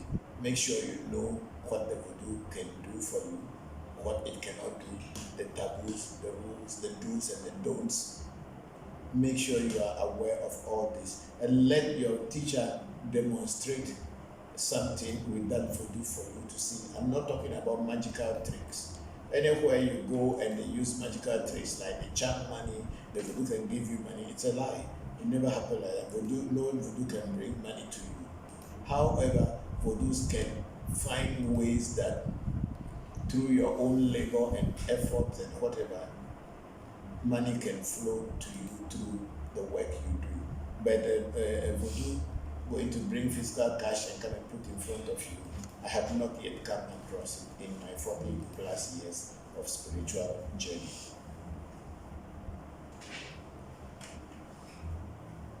Okay, thank you very much, Papa. Welcome, Nuku. Thank you too for the question.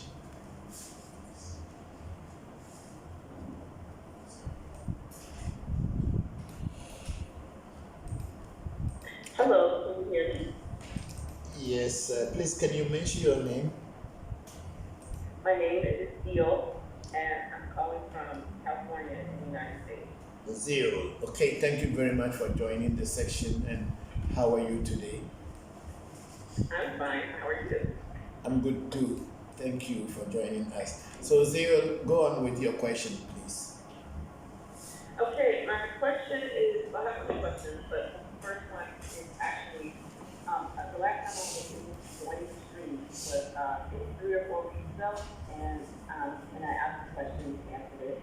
And part of your answer produced another question for me. So you said that there was a different view between religion and spirituality. And you said that in the way that you do things, that West Africans have traditionally practiced spirituality or spiritual systems versus religion. And I just want to talk more about the differences. Okay, when I say spirituality, what I mean to say is that spirituality has no founder. And there is no particular God that you have to pay homage to be able to connect with nature and natural forces. Because in spirituality, you are taught to individually depend on yourself, on your own efforts, to be able to attain God if there is. You are not forced by any group or people or even an individual that you must do it. Otherwise, God is going to kill you or God is going to punish you. That is what spirituality is all about. Unlike a religion where we have founders and those founders become the gods of the religion, and you cannot speak against them, you cannot ask them questions that is bothering your mind, and you are told that if you don't believe in those people, then you will never see God. In spirituality, you don't need to believe in anything. You need to personally practicalize whatever you are taught. Experience and experimentation is what spirituality is all about. It is not a belief system whereby you just have to believe whether you are righteous or you are not righteous. Just try to believe that you will go to heaven after you die because you believe in a particular human being. Spirituality doesn't teach that. Spirituality. Can I ask my question? Yes. Really quickly? Go ahead. You said that in religion that people worship God or the gods. Is that right? Not that people worship God. People begin to worship the leaders of the groups that form religion. Oh, I see. Okay. Not that people worship God. Everything worship God. But my question was going to be that do people worship the voodoo? there is nothing called voodoo that is worship. People worship spirits and worship nature, and in voodoo, or let's use voodoo as a sample. Nature is God and God is nature. Everything that exists is looked upon as having an energy that belongs to God somehow. And then having knowledge and wisdom of how to put certain other natural things together and create a source of receiving energy is what is done in voodoo. So people do not worship voodoo. Voodoo means spirit. And I think if they want to call God, people say God is a spirit. So if people in voodoo worship spirit or acknowledge and pay homage to spirit, they are actually just paying homage to God in his whole totality. Rather than looking at an individual with a gray hair, long beard, sitting somewhere behind the clouds and calling him God, we don't do that. And also thinking that if you don't respect that person who is behind the clouds and watching you every day, you will go to hell, he will put you inside some fire to burn. Why should the God who loves you and created you put you in fire? The person if he actually exists as in that form, the person he should have put inside fire would have been the devil, that his partner who is deceiving people. That's what he should have done. And then the problem would have been over. Because if God exists and the devil exists, then God should have dealt with the devil, not human beings. So this is the difference between that's the difference between spirituality and religion. Okay, all right, thank you for that. My second question is about the concept or the topic of human sacrifice. So when I meet, almost like most Africans here,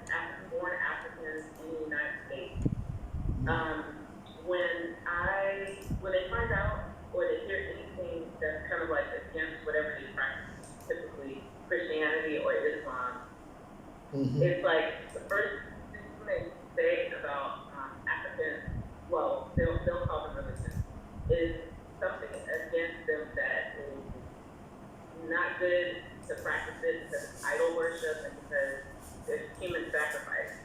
And I always get annoyed because this is the stuff that I've heard white people say in the United States. And it surprises me and angers me to hear it coming from Black Africans born in Africa. So then when I try to have conversations with them about it, the question if that's a legacy,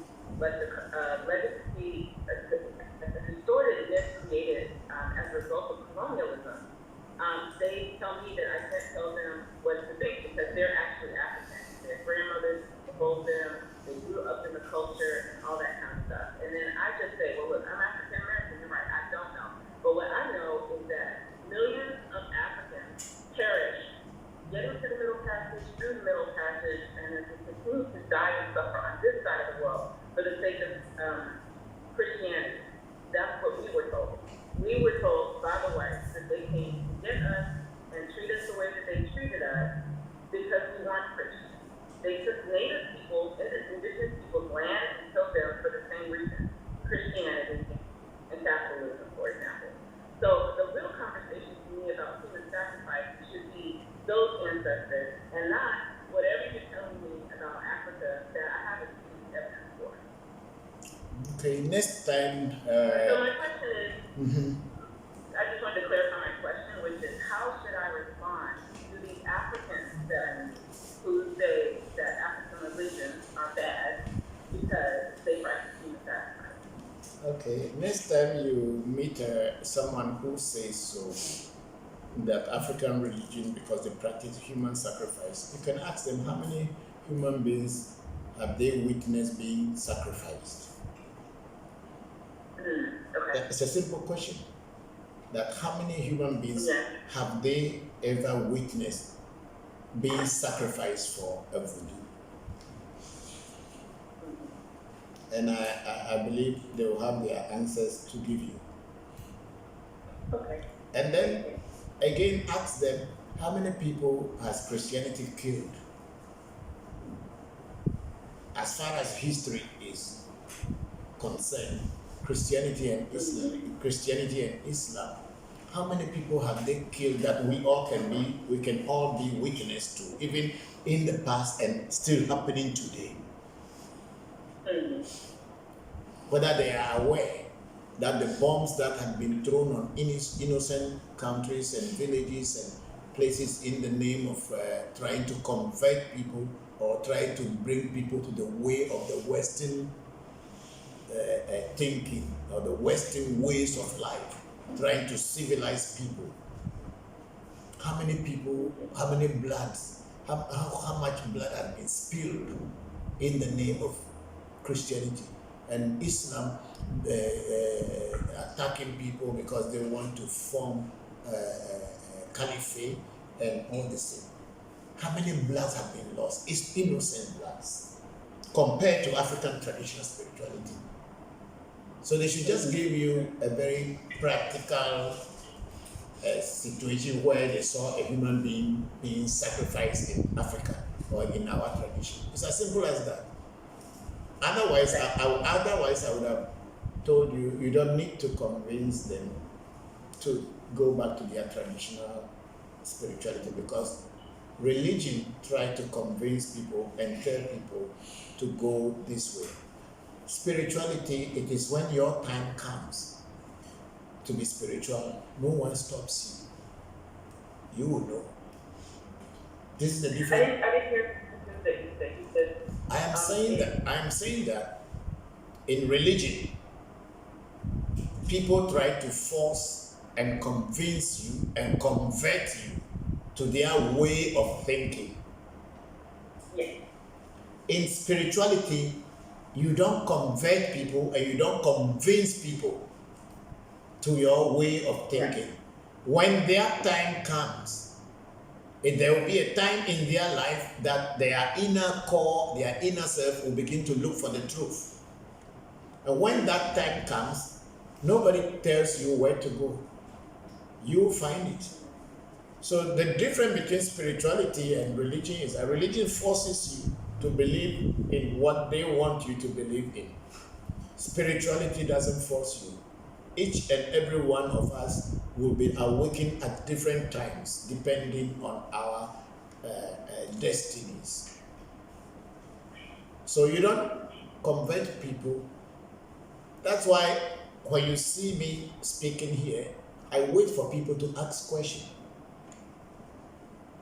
Whatever question is bothering them is what they ask me, and I try to explain it. I'm not trying to convert people and say, come and join Voodoo. Voodoo is better than religion. No, you ask me what is bothering you, and I'll explain to you. And if your inner self feels that it is time for you to move forward and to know yourself and to develop yourself, it will take you to where you will find your teacher. It's only in religion people will be killed. It's only in religion that people will be whipped, people will be killed, just for them to accept the way of another.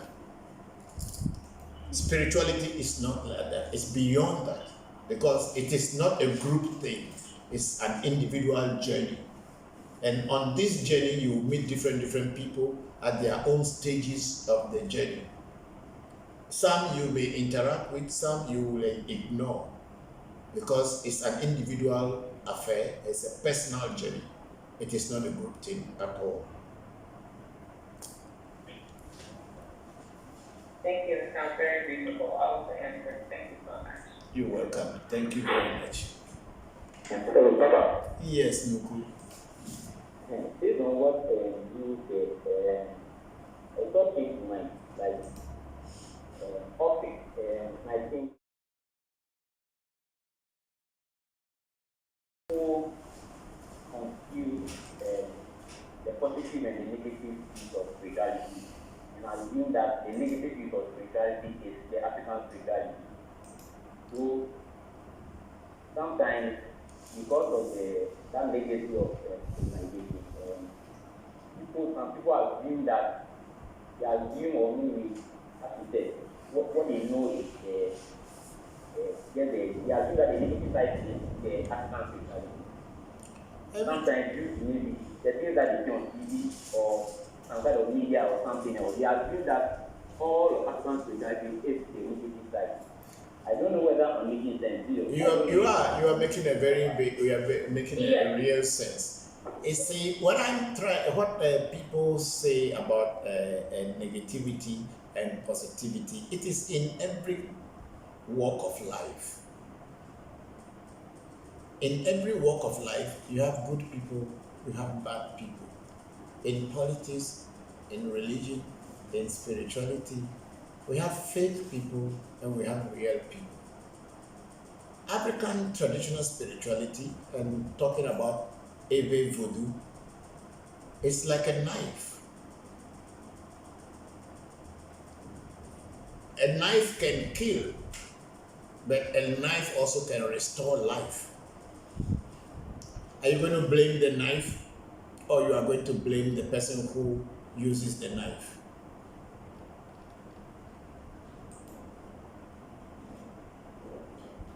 Nuku?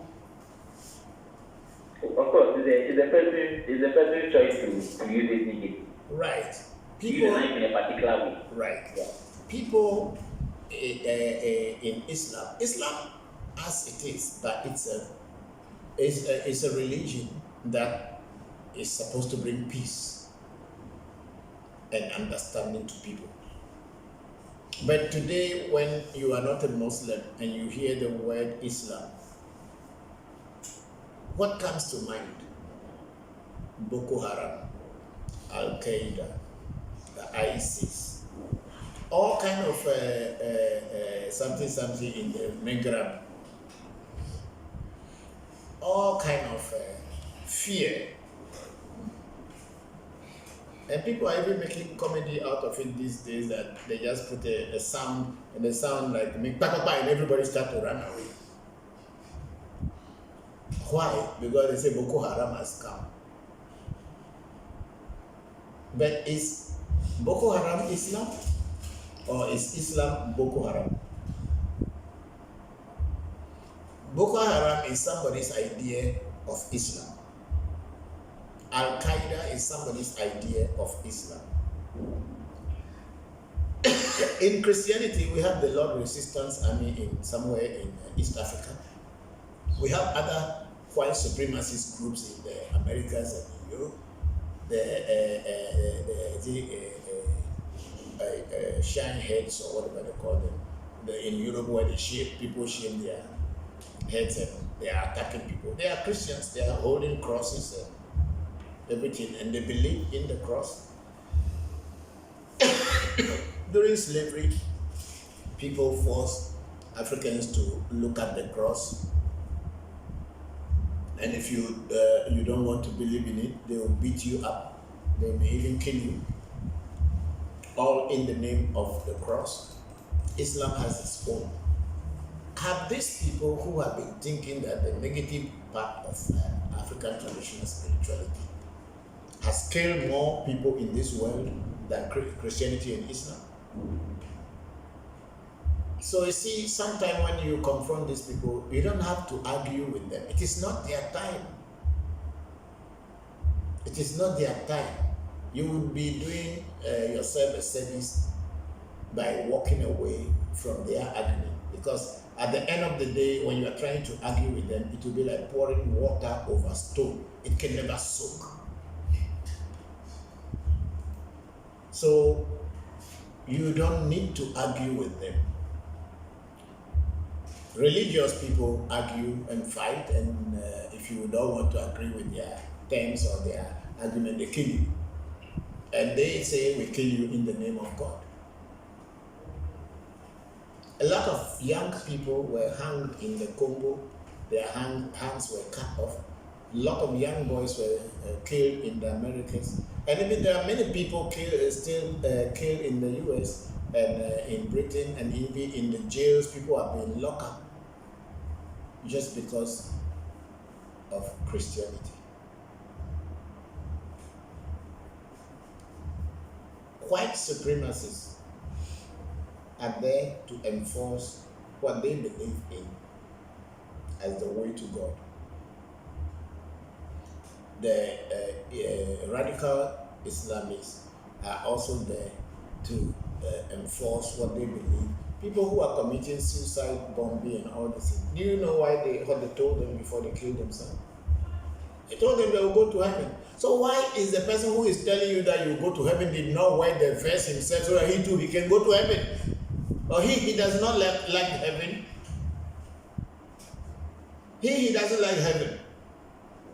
But he's telling people that they will go to heaven, and they are stupid to agree. The person himself should write the verse and then go to heaven too. It's a very simple understanding. So when it is not the time of people, you don't talk too much with them concerning spirituality. Just look at your own path, follow your path, develop yourself, and when your time comes to live this phase of life, you will be well equipped to wherever you may go, than to keep deceiving yourself and arguing with people. So whether people think the negative part of African spirituality is bad or not, we have all seen those parts before we are on this path. We have also seen the movies. We have also seen things that are the negativity people spoke about African traditional spirituality. But why are we on this path? Because it's our time. So we cannot say it is the media and all these things, because this spirituality is not forced on people. Let people develop, and when the need be, when they get tired with lies and fake identity and images, if their inner self is real and is ready, their destinies will lead them to the true path. So waste not your time by trying to argue with people which one is good and which one is not good. I am here Pastors are calling me to help them. Pastors are visiting us. They are not leaving their church because they come to me. They are coming here because they want to be empowered in order to collect money from people. Because there are so many people who are stupid and there is nothing you will tell them that will change their mind. So let them go and let them collect their money. When you are ready, you will follow the path of truth and light. Thank you.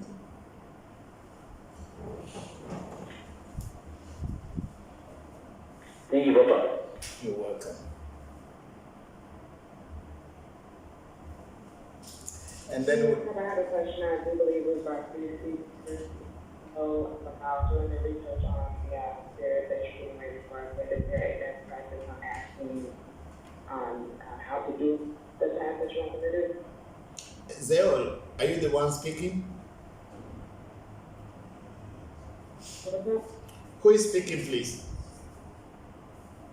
Oh, Aleda. Alena, how are you? Okay. I'm also good.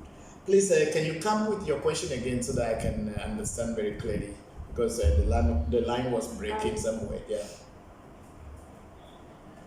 I was about this ago when you were explaining on doing your research on the taboos of the spirit, the advice, just the overall research before you begin to work with them.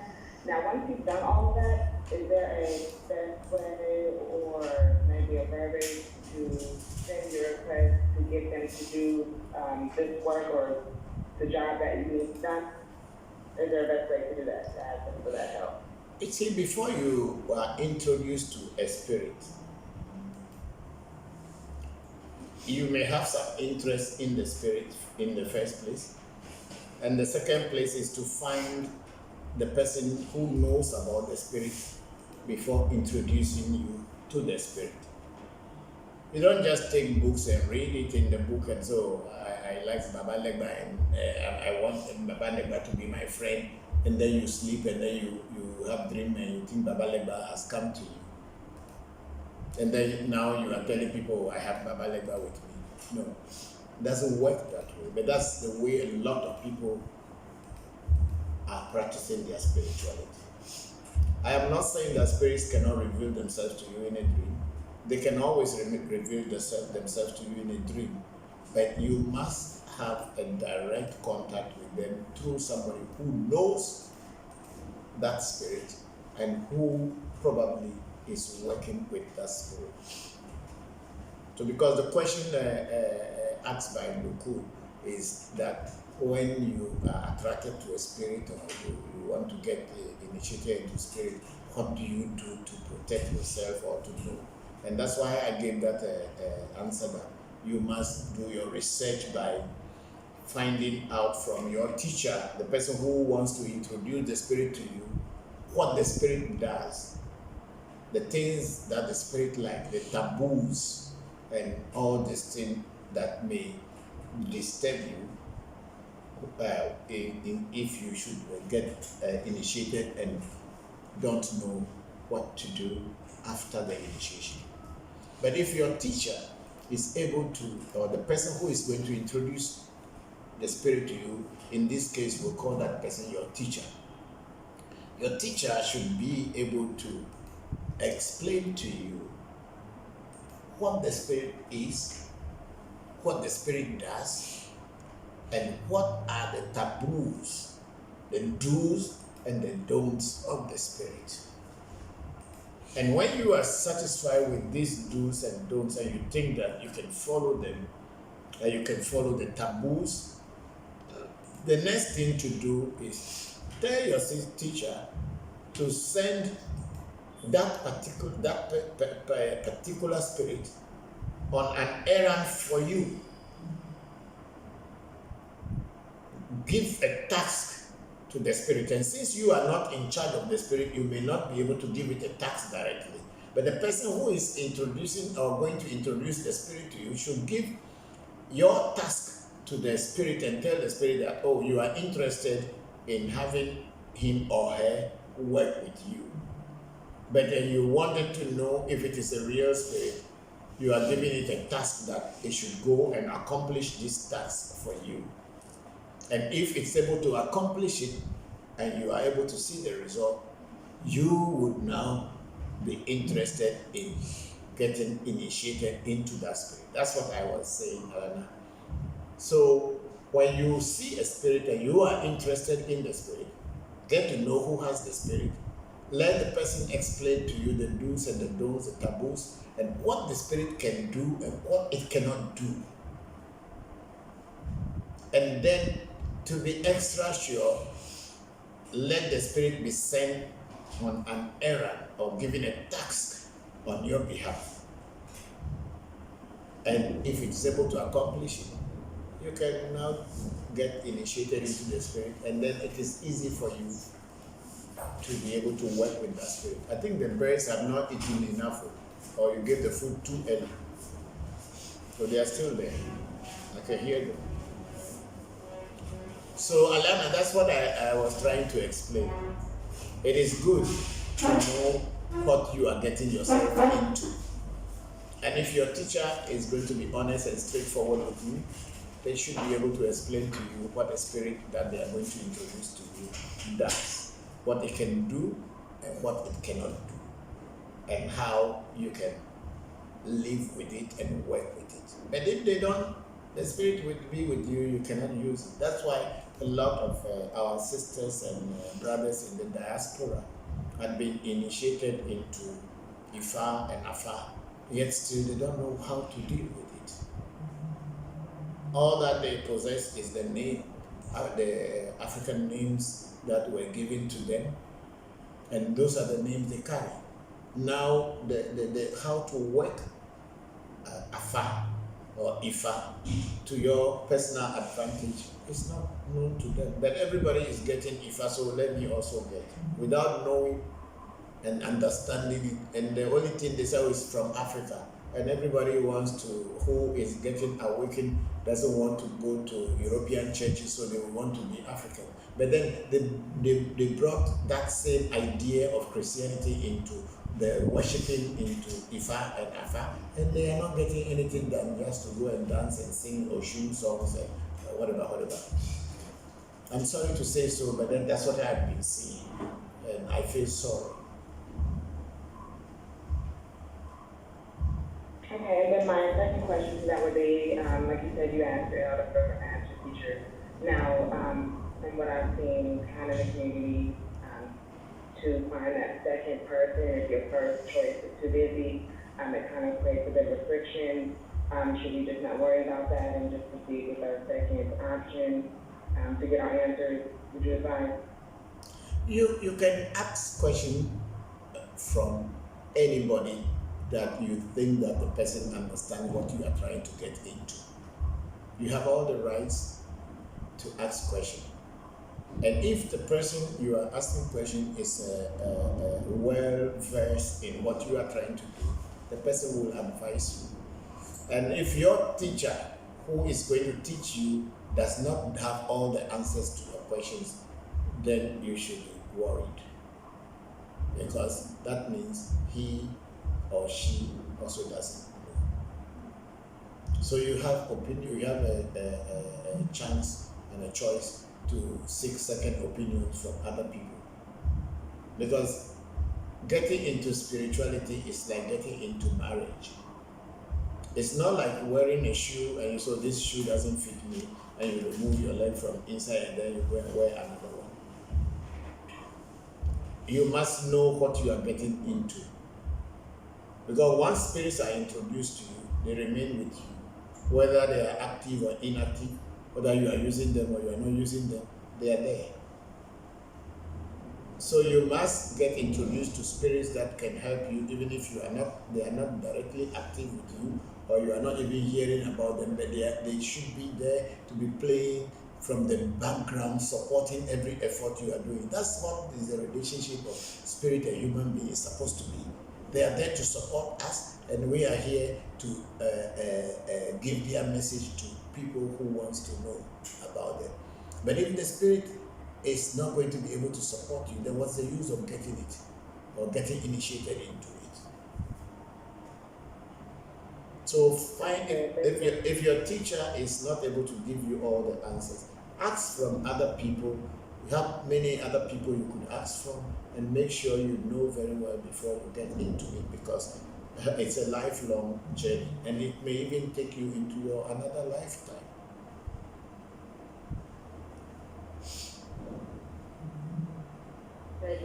Thank you, Elena. I'm very grateful for the question. I hope that maybe my explanation makes some sense. You made perfect sense. Thank you. Thank you. Hi, Papa. It's Tanya. How are you? Fine, Tonya. How are you? Thank you very much for joining. Thank you very much for joining us. Oh, I love joining you guys' show. There's always so much information. So my question today is about plants. About plants. There's a plant that. Pardon? You mean about plants? Plants. Okay. Yeah. If there's something that I need to do and I can't access that plant from a different country, is there a way of working with one that I already have a relationship with so that it'll act as like a connection to the plant that I don't have? Yes. Plants are like spirits, and they are nature spirits. And each and every blade of grass has some spirit behind it or energy behind it. So what you do is that if there's a plant that you needed to use but you cannot find it in where you are in your environment, and it is very difficult to assess, what my teacher told me is that you must now tell the plants that you can work with, or that ones that you have access to, that you needed this plant to come and to do whatever you want to do, but you cannot have it. So you would want them to represent that plant. They should now take that plant's energy and everything, and so when you use the plant that you have access to, they should work like the ones that you could not have access to. Yes, my teacher taught me that. Is there anything specific that I need to do? There was something about cornmeal. I don't know. Yeah, that is what we were talking about. Shamba Musa asked a question about a jaga. A jar is to pay homage or to salute a plant or an image or a voodoo or whatever. So you may take corn flour if you have. You go to the plant and make a circle around the plant.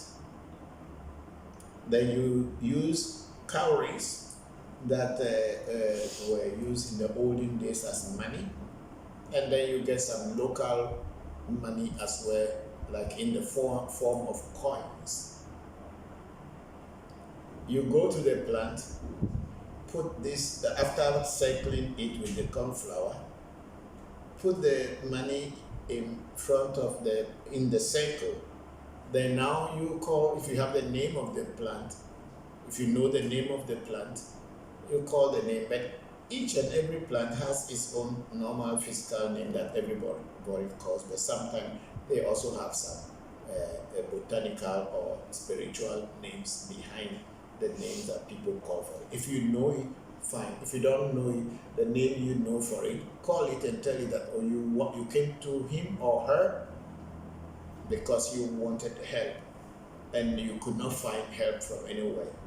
You were looking for this other plant, but you couldn't find it. And it is only he or she is the one that you have found. And you would want him to work for you as the plant that you were looking for. If you know how to do divination with 4 cowries, you throw the cowries, and see whether the plant is agreeing and accepting your request. If in throwing the cowries and it proves that it accepts your request, don't uproot that very plant that you pay homage to. Move to a similar plant of the same nature and uproot those ones and use. You are fine. Okay. Thank you so much, Papa. You're welcome. Thank you too.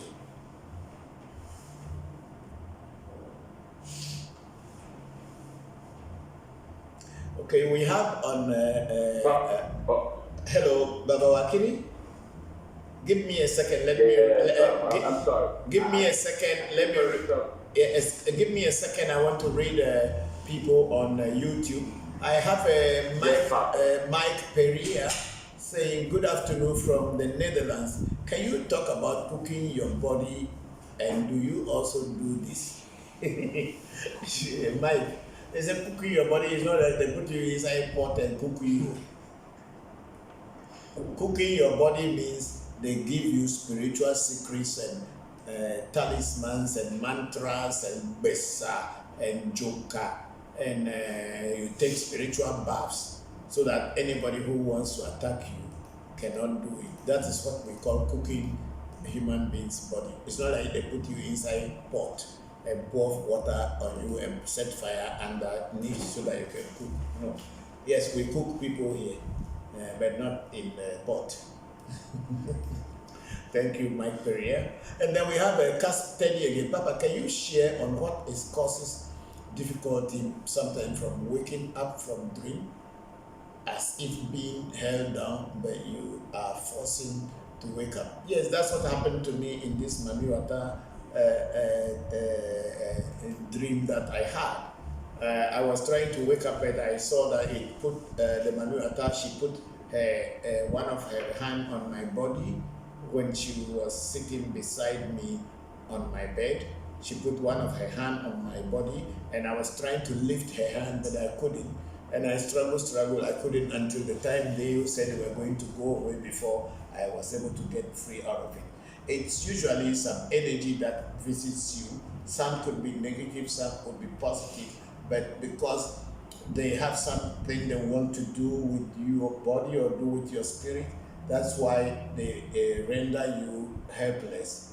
You try everything, but you cannot. You be kind of paralyzed, and until they accomplish their mission, sometimes it is very difficult for you to wake up or get out of their grip, because these are energies. And when you are in a sleeping state, what happens is that your body is lifeless. Apart from you breathing and all this thing, of course, other things are in your body, but your body is not active than only for sleeping, and it is your inner self or your soul or your atma or your destiny. They are the ones that are active, and that's what they control. So until your inner self comes back into your body, you cannot wake up consciously. So this is what has been happening in such kind of dreams. Then we have Alfred Achibra saying hi. Thank you very much, Alfred. Thank you all for the questions and for joining the stream. I'm very grateful for all your questions. And let's try, if there's anything on Facebook, then I come back to you on Clubhouse. Okay, we have a Redeemer SK Jada. Papa, thanks for your good works. I love your program, and it's very educative. Commenting for the first time, I want to ask what a dragonfly represents in the spirit. Thank you. Oh, dragonfly is also used in some spiritual works, but what really it represents, I will not be able to tell, but I think when they use it is to make the spirit to be able to fly to wherever it could, to be able to get the tax done. So, Redeemer SK Jera, thank you very much for joining, and you said it's the first time you are commenting. It's very nice that you guys have been watching and slowly been appreciating whatever we are doing. I thank you all, and I thank you very much for the question. I think the dragonfly is used in some spiritual works whereby it is to the energy of its flying ability will be tapped for the voodoo to be able to fly to where they can go. But then there may be other reasons and other meaning to how and what it is used for, depending on each and every different spiritualist. I'm talking from my own personal experience. And then we have my sister Nunya Adindoye Asimetune.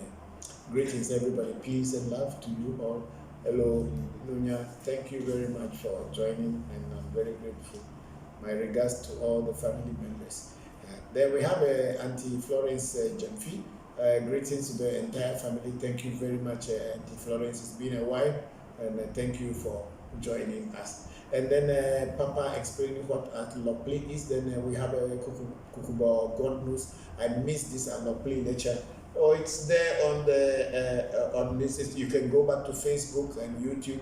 You will find what the explanation I gave on the Atlopli. So thank you very much. My good brother and cousin, Mr. Martin Kobler in the UK, saying good evening, Runoga. You are looking reasonably better, thanks to God and to your divine helpers and to the spirits of our ancestors. My question is about a say. As a matter of interest, do the divine helpers also possess a say as humans do, please? If so, do you know if they also seek the removal of a same void? Okay, thank you very much for Martin, and I thank you for all the support you gave me and everybody gave me during my illness. Yes, your medicines have been very, very helpful to me, and I must appreciate and tell everybody that I'm very grateful to you for Martin Kobler for that.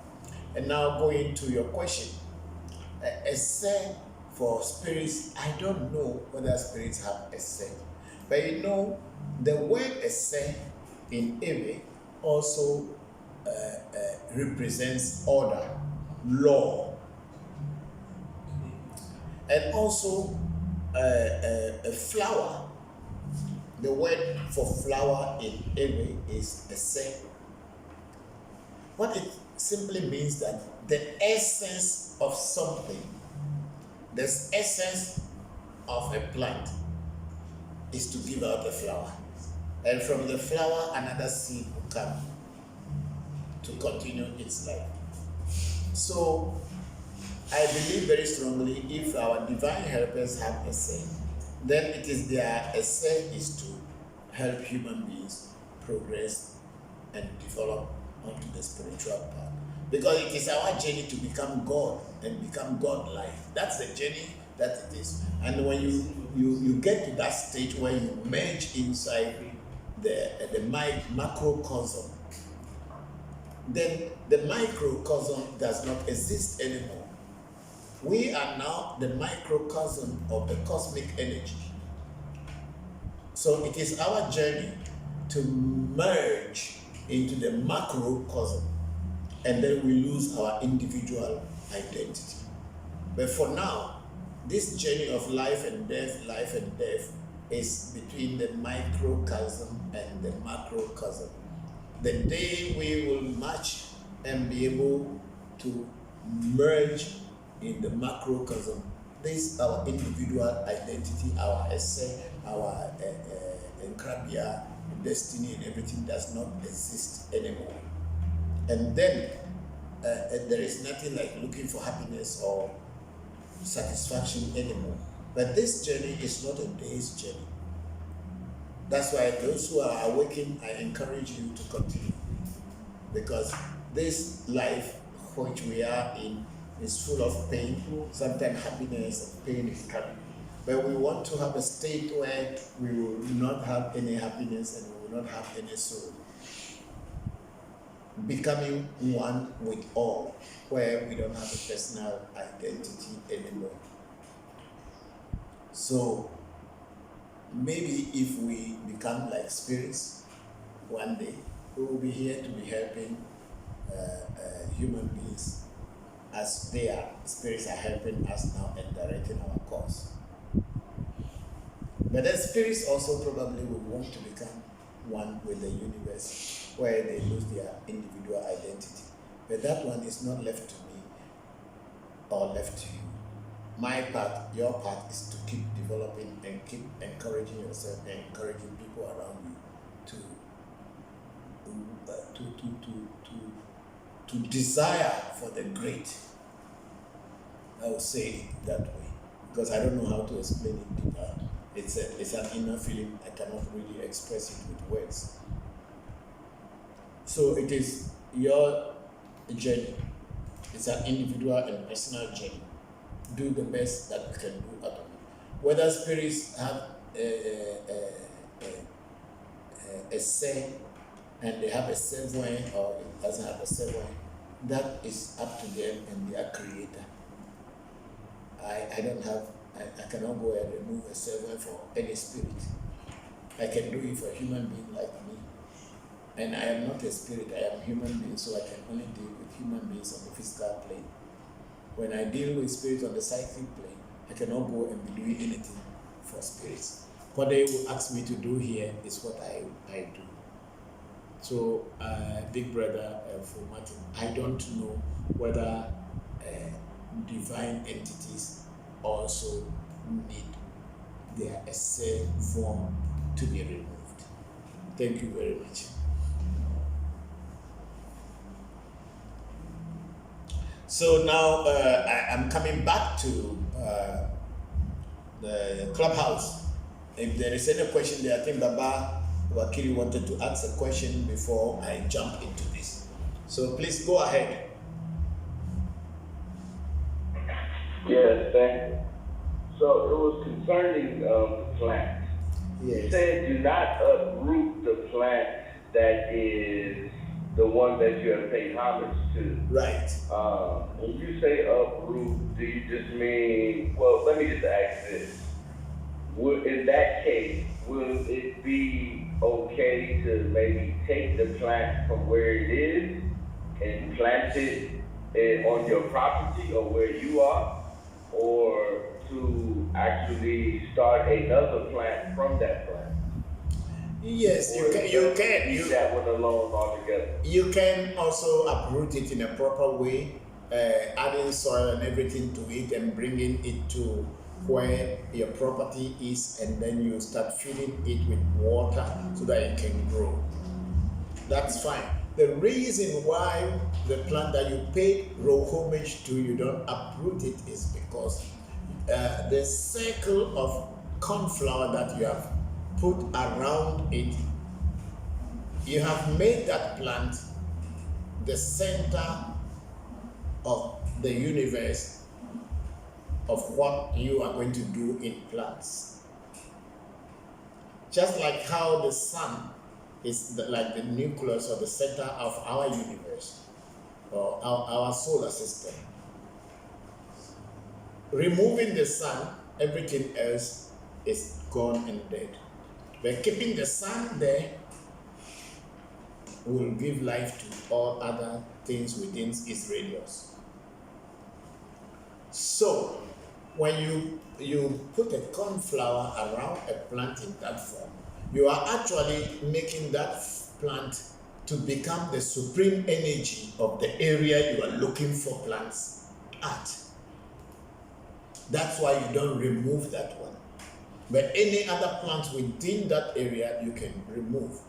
But if you decide to remove the plant in a way with the idea and the mind to plant it somewhere and continue to take care of it, that's also very fine, because plants also feel.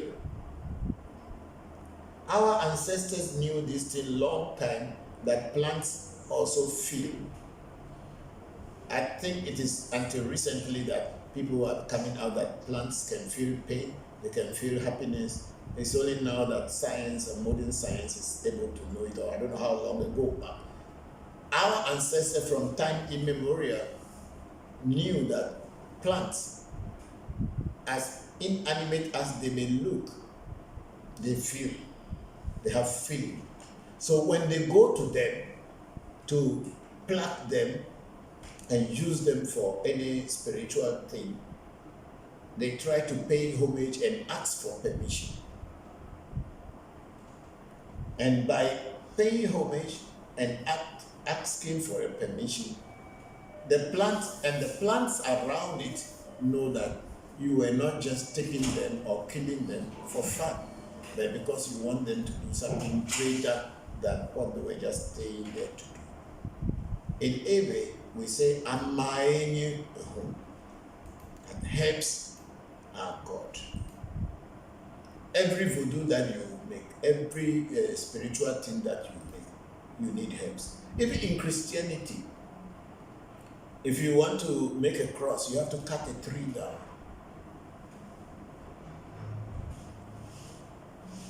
or you have to use something from nature to create it. So nature is God. Whichever way you look at it, it is no two ways other than. So when you are taking, you must always seek permission before you take. Thank you, Baba Wakili. Thank you. And just one last thing on that. Yes, go ahead. Say that you have already identified the plant. Yes. You have already paid homage. Yes. Right? And is it necessary, say that I come back 2 weeks from now, and I may go speak to the plant that I paid homage to or not. I may be in a different district. If I see that same plant and I need to use it, do I still need to put down some change or something in return for the plant? You can. You can if you want to do, but then you don't go through the same process with the same plant as you had done already. Okay. You can put a coin, you can put a curry, and so we are coming to pick some of the plants around here. But you will not go through the same process before because you had already introduced yourself as someone who wants to work with that plant. And the plant of that nature all will accept you wherever you go. That's why sometimes if you listen to my students and my children, they go to a place and they say, oh, the plant is calling them. They may be looking for the plant, or they may not even be looking for the plant because they have been introduced into different plants before traveling outside. And when they go there, they say the plant is calling them. And then when they turn around and look at, they will see the plant that they knew already here in Ghana. And then the plant is like, then they goes, oh, I see you. Oh, you are here too. So this is, you see, plants feel, they know, but maybe our minds are not so subtle to their level to be able to understand their communication. This is why we think that they are just useless and they have nothing to do. But when you get into plant life and you begin to know more about plant, sometimes even to urinate on a plant, you feel very sorry to do so, or even to weed, you sometimes feel sorry to do so because you know they are all seeing you and they are all alive, just like you are, and they all wish to be alive.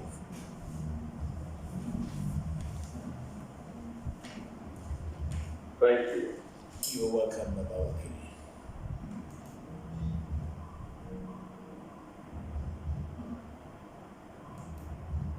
So, I'll ask this to give someone else a chance. When you said urinating on the plant, it just brought some other things up for me as well. I know in some spiritual works, the bodily urine is used. Spiritually, besides waste, what is the urine represent? I know one, people say you can mark your home and protect your ground, different things of that nature. Have you heard of any practices or things like that that the bodily urine and spirituality is used for? In Ewe, Voodoo, and in Joka, the urine, the toilet, or the feces are very powerful things that are really powerful. One, there is no human being who can live without them. Naturally, to live without them means you are going to be dead. Because that is waste that is coming from your body. And everything that works must also remove waste. And that waste is powerful. And in the human being, the feces or the toilet is a very powerful thing. And there are so many spiritual things that are done with the toilet, and they are really powerful. The urine as well is used as a waste, and it has its own in a form of healing, not in like the Asian way where you drink your urine. No. There are things that they can use the urine and mix it with herbs and smear on your body.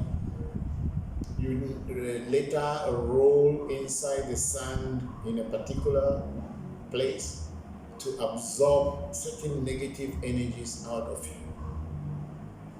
These are practices some voodoo priests are very perfect in doing. So, urinating on plants, sometimes there are certain plants when you urinate on them, if you are not lucky, you will begin to urinate blood. Just by urinating on the plant, you may get a urinary tract disease or infection. Even though you might have not touched it directly, but urine touches it, it can transmit energy through your urine and then disturb you. Going to ease yourself in the bush, sometimes you are unfortunate to ease yourself on certain plants, it will attract snakes to come and bite you even if you get back home.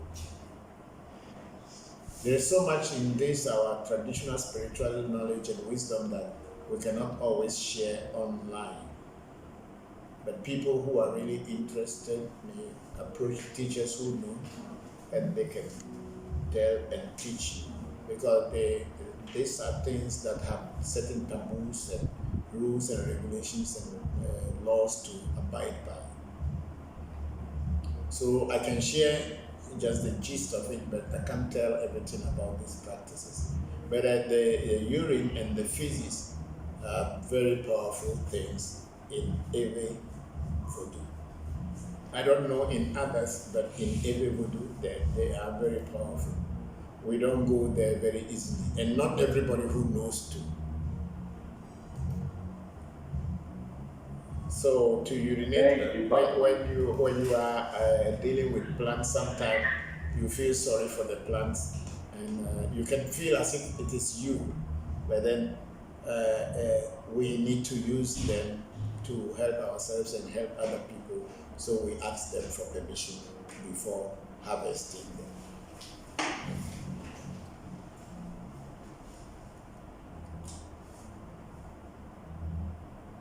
Thank you. Welcome, Baba Wakiri. To anybody in the clubhouse, again, we have so many questions right now on YouTube. I think we should be moving our starting time to about 2:30, because it is usually getting to the later part of my transmission and broadcast that a lot of people start coming. So probably the 1:30 that we have been using, time has changed, that people wouldn't be available at the beginning, and when we are almost getting to closing, that is when people start coming. So we may all, alongside with all of you, decide if we should move the section from 1:30 p.m. to 2 o'clock or 2:30 p.m. as the beginning. But then I'm leaving that to all of you to think about it. In our next week, we can discuss it, and then maybe when we get into okay, we are almost in the new month. March is almost around, so it's about a week from today. So we will discuss that next week, and then maybe our first transmission in March will come the time that we all decided. And if you all want us to continue to maintain this time, you have to let us know. So everybody send your comments to our platform so that we can discuss it. Thank you very much.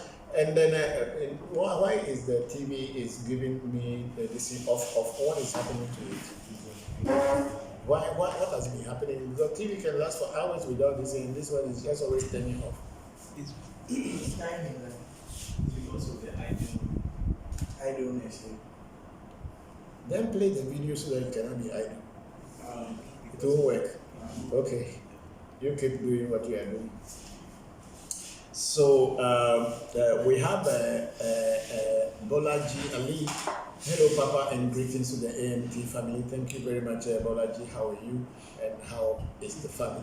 Thank you very much for joining us. And we have Bolaji again. Say, please, Papa, the spiritual cooking process for protection you talk about, can it be done in one visit?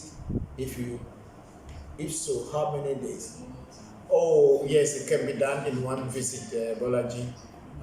When you are coming to our shrine for anything, I will advise you to give yourself maximum 10 days. Between 7 to 10 days, most things are done already, whether it is initiation or whatsoever, it can be done. And you can be boiled, you can be cooked, properly cooked before you leave. I think you can ask Shamba, Musa, and some other people who have visited here, whether in one visit. Sometimes it is your first visit, you will think that, oh, it is too long. But when you go away, you feel like coming back here again to learn more about it, and you may even want to stay longer than the time you came the first time. So, yes, Bolaji, you can be well cooked and prepared in between 7 to 10 days time before going back. Thank you. And then we have SB here. Good morning, Bokor, Christopher, and AMT family. Thank you very much, Stephen. How are you? Thank you very much for joining us. Somebody should get this in. Bokor is calling.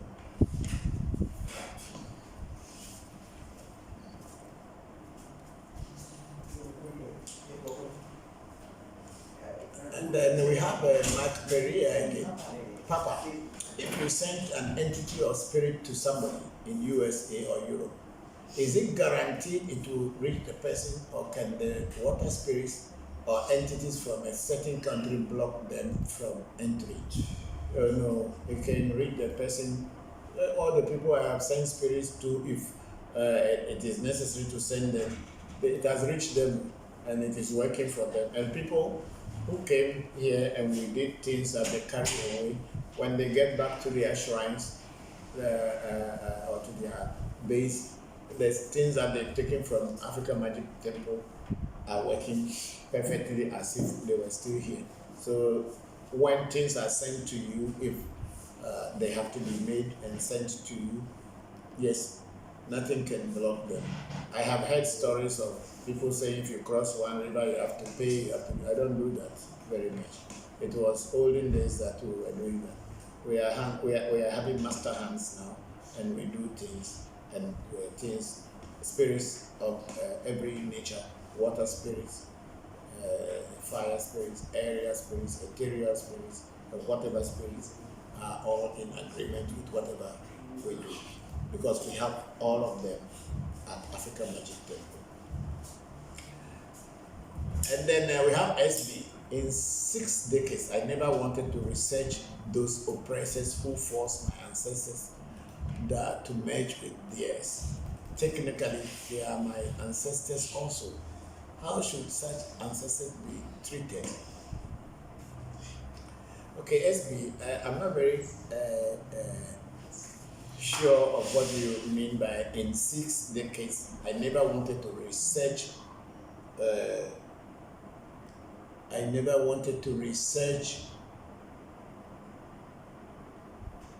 Those oppressors who forced my ancestors' DNA to merge with theirs.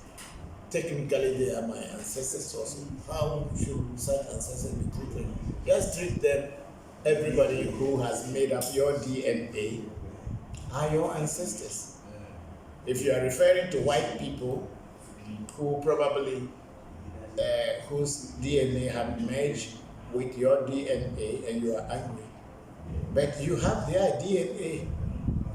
It was not your choice. There's nothing you can do with it. You can never deny them that they are not your ancestors. They are. So just treat them like your ancestors. You are only a child. No matter how angry you may get, their DNA is part of who you are. So just treat them the same way.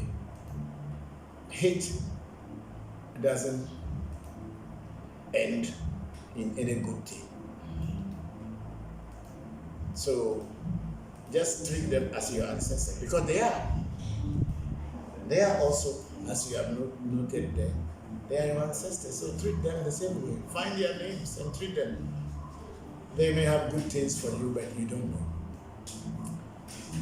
And then SB again, it says, should such ancestors be ignored, put to work, or what? Thank you for your wonderful work. Yeah, SB, you just treat them as ancestors and you ask them to support whatever you are doing so that it goes through successfully for you.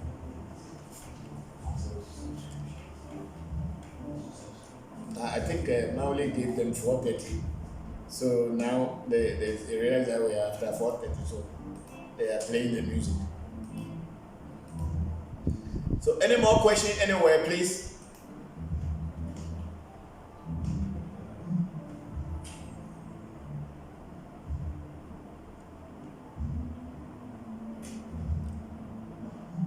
Okay, we have a question on Facebook from Efo Martin Kobla, my cousin and a big brother, who know that apart from using plants for spiritual work, we also harvest them for food. How does the ceremony of paying homage to a plant before harvesting it for spiritual work differ from harvesting plants for food? Is there a ceremony we must undergo in the case of two? I am not sure, because most of the time, the plants that you harvest for food have been taken care of. When I say they have been taken care of, when somebody plants a vegetable, whether you are the farmer or a farmer brought that vegetable to the market or to the supermarket for you to buy, don't forget that that farmer had given all love to the vegetable from day one or even day zero. It's been taking care of it, watering it, removing weeds, and removing pests and all this, so that the vegetable can grow into a good vegetable for people to eat. I believe very strongly, I don't know, but that's a belief, that the plant also would know that this man had been full of love to them. And then their purpose for the good thing that the man had shown to them is to harvest them for other people to use to get life, and their life continues too. But at the end of the day, even if the farmer harvested the crops, he will regrow them from the seed that these crops left behind. It's just like we human beings, when we are in this life, we have children. And when we die, our children will take our place. And they too, they will have children. And their children will take their place. So we have never died. We are always continuing. So I don't know whether there's any other process that they have to go through. The farmer had already shown so much love to the plants that are brought to the market. So I believe plants will understand. I don't know, I only believe. Unlike the wild ones that we are going to harvest, you don't water them, you don't do anything for them, you just go into the bush and start gathering them. That's why you pay homage to them, to show them that you love them and you want them to help you, to come to the house and help you.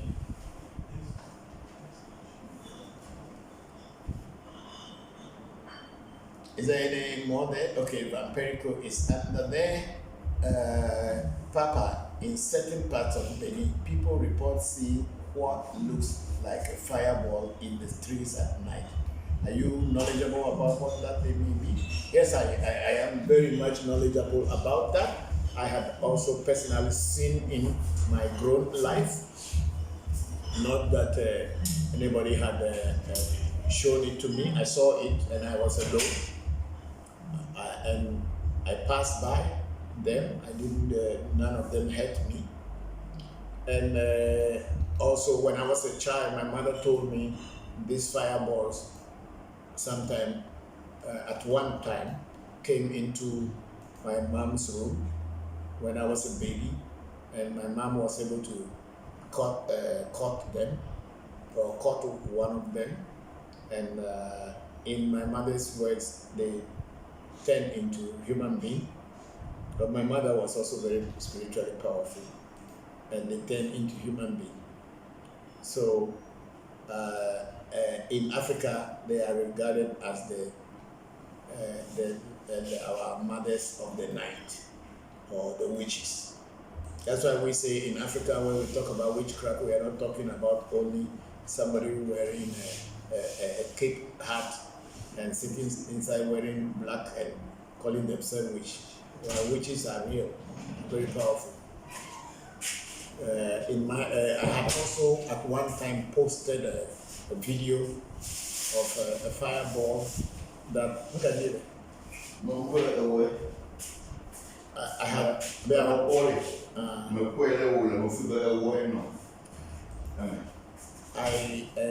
I had also posted a video of a fireball that was jumping at one of the train stations, crossing the rails in America, somewhere in America. The video was sent to me a long time ago. I posted it, so if you go back into my personal videos and maybe African Magic Temple videos, you may see the fireball jumping from one place to another, and that was in the US. As at now, Facebook has denied me access to my own account, even though we are using the African Magic Temple to transmit for you. I personally, as Christopher Voncujovi, I cannot go into my account. I can't see it.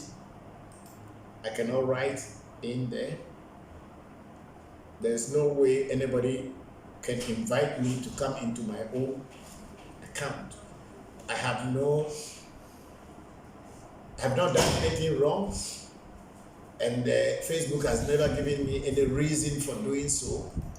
I think each time we write to them, since last year, October, when we write to them, they only Even recently. Yeah, we wrote to them to tell them the situation, so they are working on it.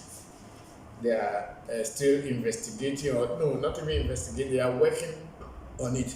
But until today, Facebook hasn't given me access. Even as recent as about 2 weeks ago, we have again sent them a message that why couldn't I go into my account and see what is happening? And they have not responded. All that they may say they are working on it. So I don't know what I have done wrong to Facebook or who to decide not to give me access to my own page, African Magic Temple. I created it, and I am the administrator, but I am not allowed to see it, visit it, or even invited to that. Otherwise, I would have gone into my account and looked for the video for you. But then my personal encounter with the ladies of the night was I was driving alone at night from Accra to my village, which is about 400 kilometers from Accra. And there's a place on the way that is like a bush or forest area where there are no towns, there isn't any houses or human beings or whatever. It's a very long stretch, and I was driving alone, and then I saw these big fireballs in the trees. They were jumping from one tree to another. I knew what they are, so I just passed without commenting or stopping. Just drove past through them, and I got to my place successfully. So they are, even in Ghana, in Volta in plenty. They are there. Sometimes their light is even stronger than electricity. So they are there. They are our mothers of the night, the witches. Thank you.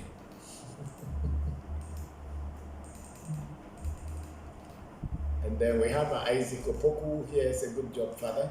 Thank you very much, Isaac. How are you? It's been a while. Thank you for joining the section. I'm very grateful.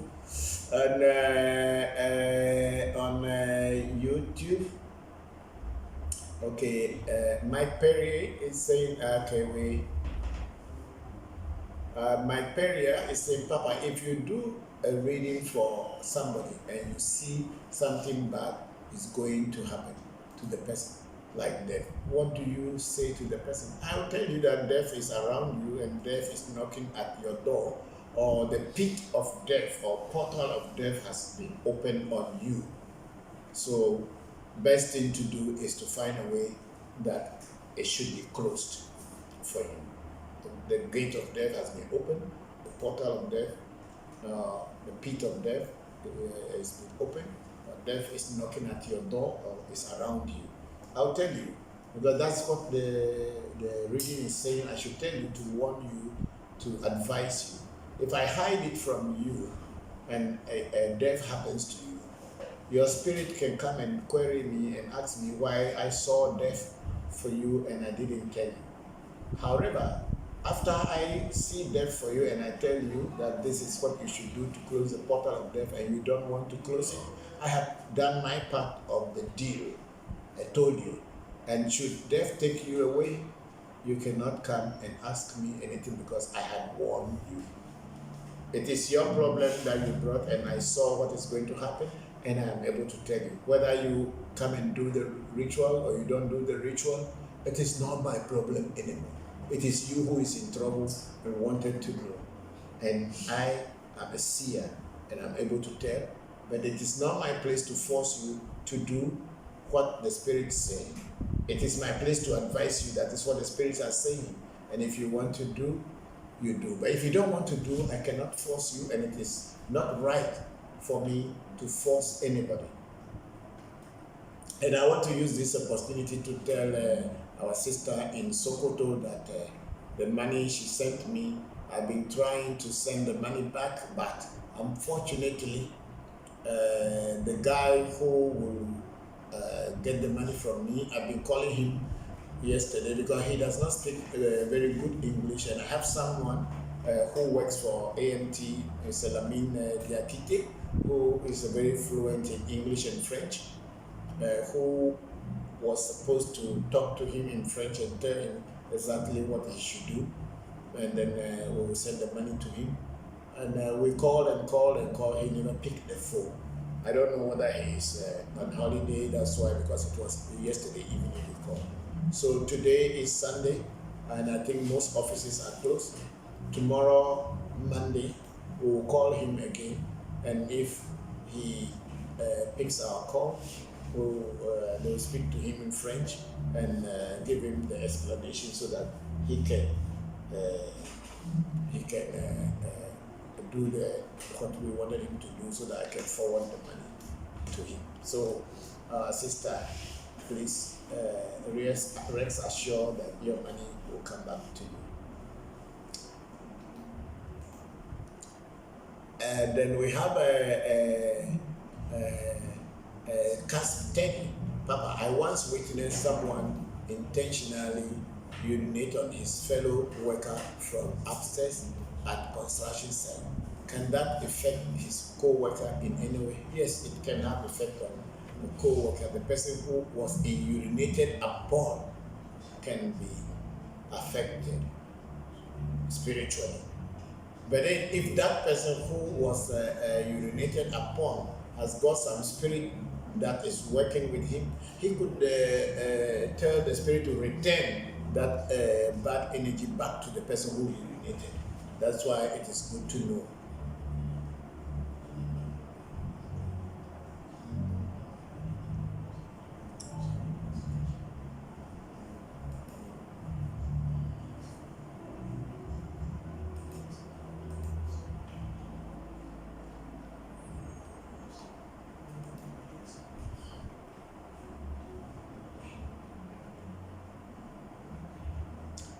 Yes, anybody with any question in the clubhouse or anywhere?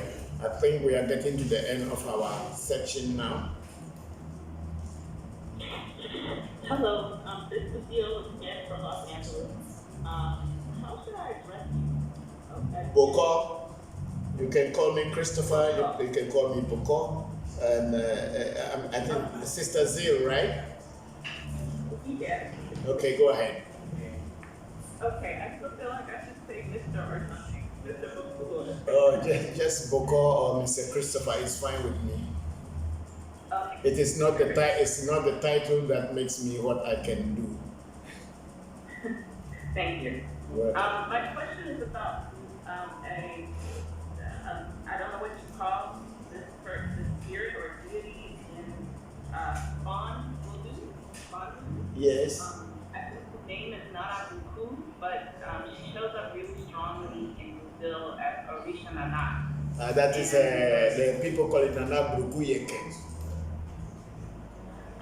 Okay, so yes, I just love to hear anything that you have to say about this deity. I find mine very intriguing. Okay, I have heard about this Nana Bruku for a very long time, but I've never had a real relationship with that voodoo. People spoke about it being very powerful and a good voodoo, but the word Nana is an Akan word in Ghana, which means like an elderly person, person of wisdom. And then Bruku, if I have to look at the Yoruba word Bruku, means very bad. So when people say Nana Bruku, somehow because I can understand a little bit of Yoruba and then a little bit of Akan, so I couldn't really relate the names. But Nana Bruku, is it a good spirit, is it bad spirit, Nana, and Bruku? Bruku means bad, so I didn't know, but until recently, when I had my hunter spirit made, when the hunter spirit was remade for me, I had a hunter spirit for a long time in my village, but now that I'm basically always in Accra, I had my hunter spirit, Ochosi, as in Yoruba, made for me, set up for me in Accra at my shrine. And it was in this incantation that Nana Bruku comes into it. Then I realized that the Nana Bruku is linked to Hebiaso Voodoo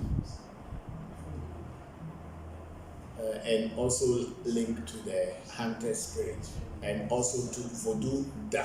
And you know, because in Benin, a lot of the Voodoos are based on Voodoo Da. So that's why the Nana Bruku becomes part of the Voodoos over there. That's all that I know.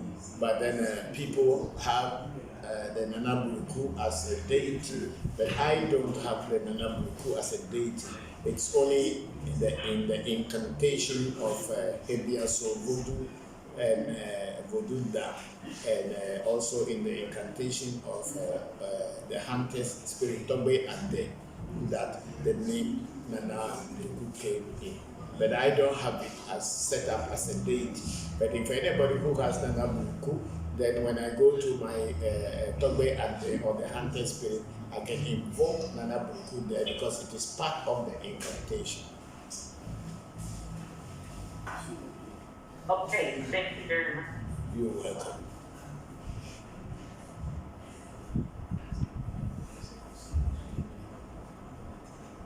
Okay, big brother, I call. Ask anybody if anyone has anything, or you send her back.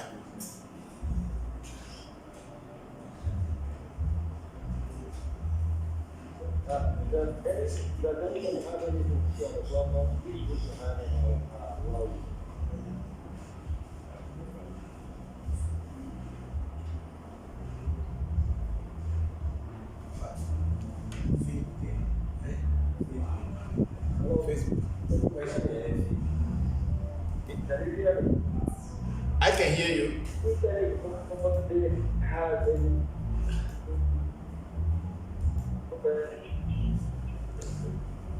The voice is shaking. I can't hear you well.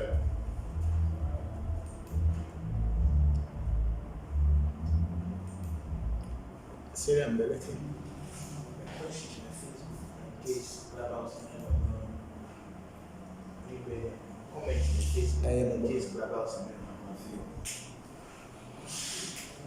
Okay, let me read the Facebook comments from our big sister Oluchi Osmuoke. Okay, Papa, I think you have to reactivate the email which you used to open that very account. And you can get into your Facebook account. Try it. Peace and love. I think, Said, you heard that. Because I think the Facebook, the email that I used, the Facebook people changed it. So we have to use the old one and see if I can get in, or we use the new one that they had agreed with us with to see if I can get back into my account. And then we have thank you very much, Big Sister Oluchi. I'm very grateful for that. We'll try it and see. And then we have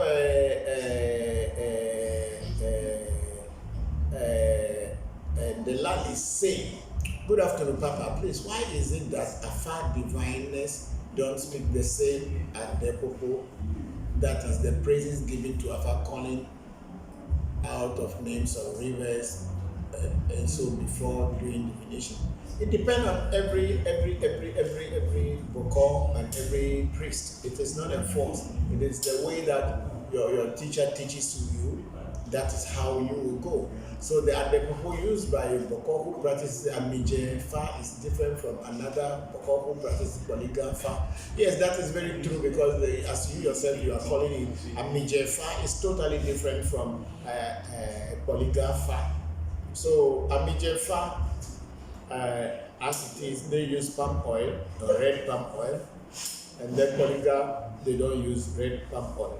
But some Amije Fa Bokor or Jisa Bokor, most of the Jisa Bokor I knew are like Amije Fa. And then I was initiated into Jisa, but then I have changed my hands to Polygon Fa, or what do we call it, an Abo Fa now. But one of my top Bokors in Amije Fa or in Jisa, he will call all the names and rivers and everything. So it depends on each and every Bokor, how they do their divination before getting to the answers. It's up to them. So we cannot say that they all have to, because they all learn, or we all learn from different teachers. That's why a person like me, I kept learning and learning and learning so that I can get to the perfect place, or the near perfect place. So that's how I am. Somebody may learn from one place and say, this is all that there is, I don't want to learn anything anymore. That's them. But for me, I am learning and learning every day. I am never satisfied with what I have, so I kept learning. And then Big Sister Oluchi also is saying, and also change the password also, Papa. Okay, thank you very much. We'll do that and see if it will be possible getting into African Magic Temple. I could get into my personal account, but my company or African Magic one, they are not allowing me to get into it.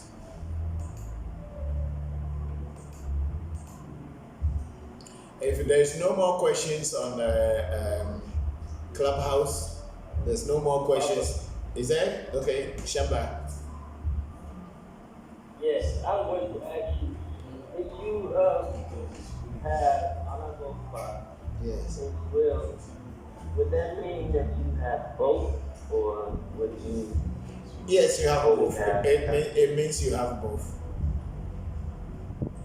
Okay. It means you have both, but you know about both. You were initiated into both. You know about both, but then you take the one that you know that works for you well. You work with that. Oh, okay. It is a plus to have. Thank you. It is a plus to have both.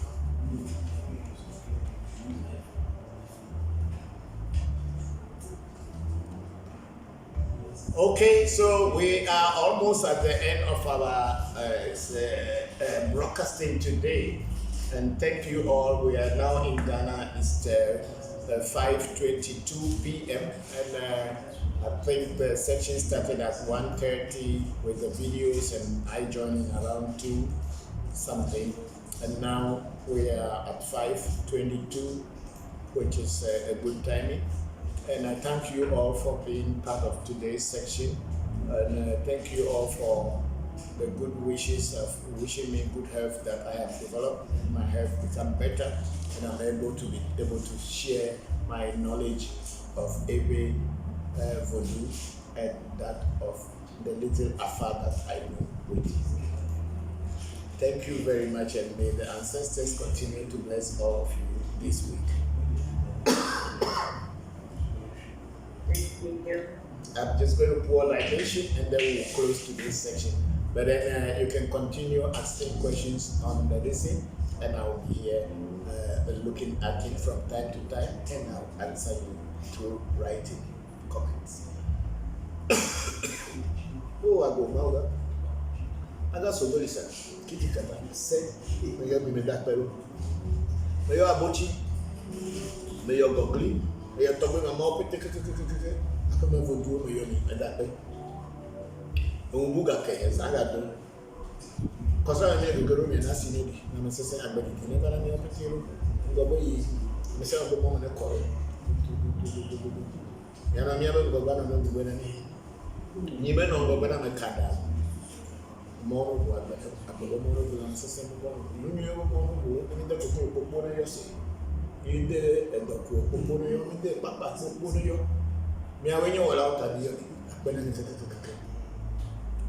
So I was praying and thanking the ancestors and the spirits that they should guide us and protect us, and we thank them for keeping us alive until this time.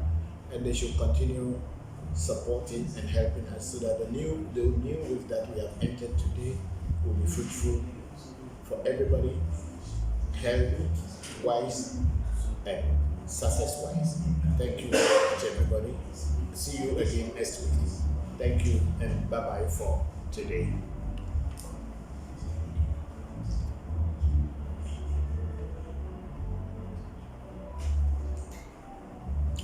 Okay, I think you can now put the distance off. We are done here.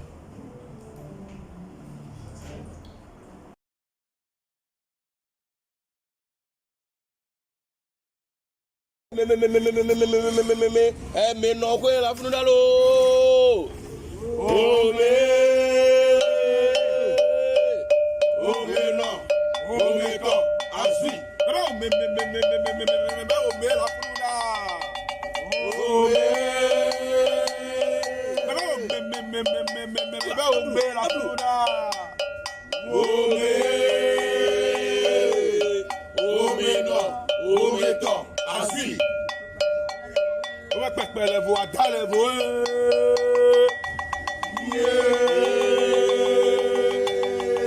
On va pas les voix dans les voix. Les voix dans les voix. On va pas les voix dans les voix. On va pas les voix dans les voix.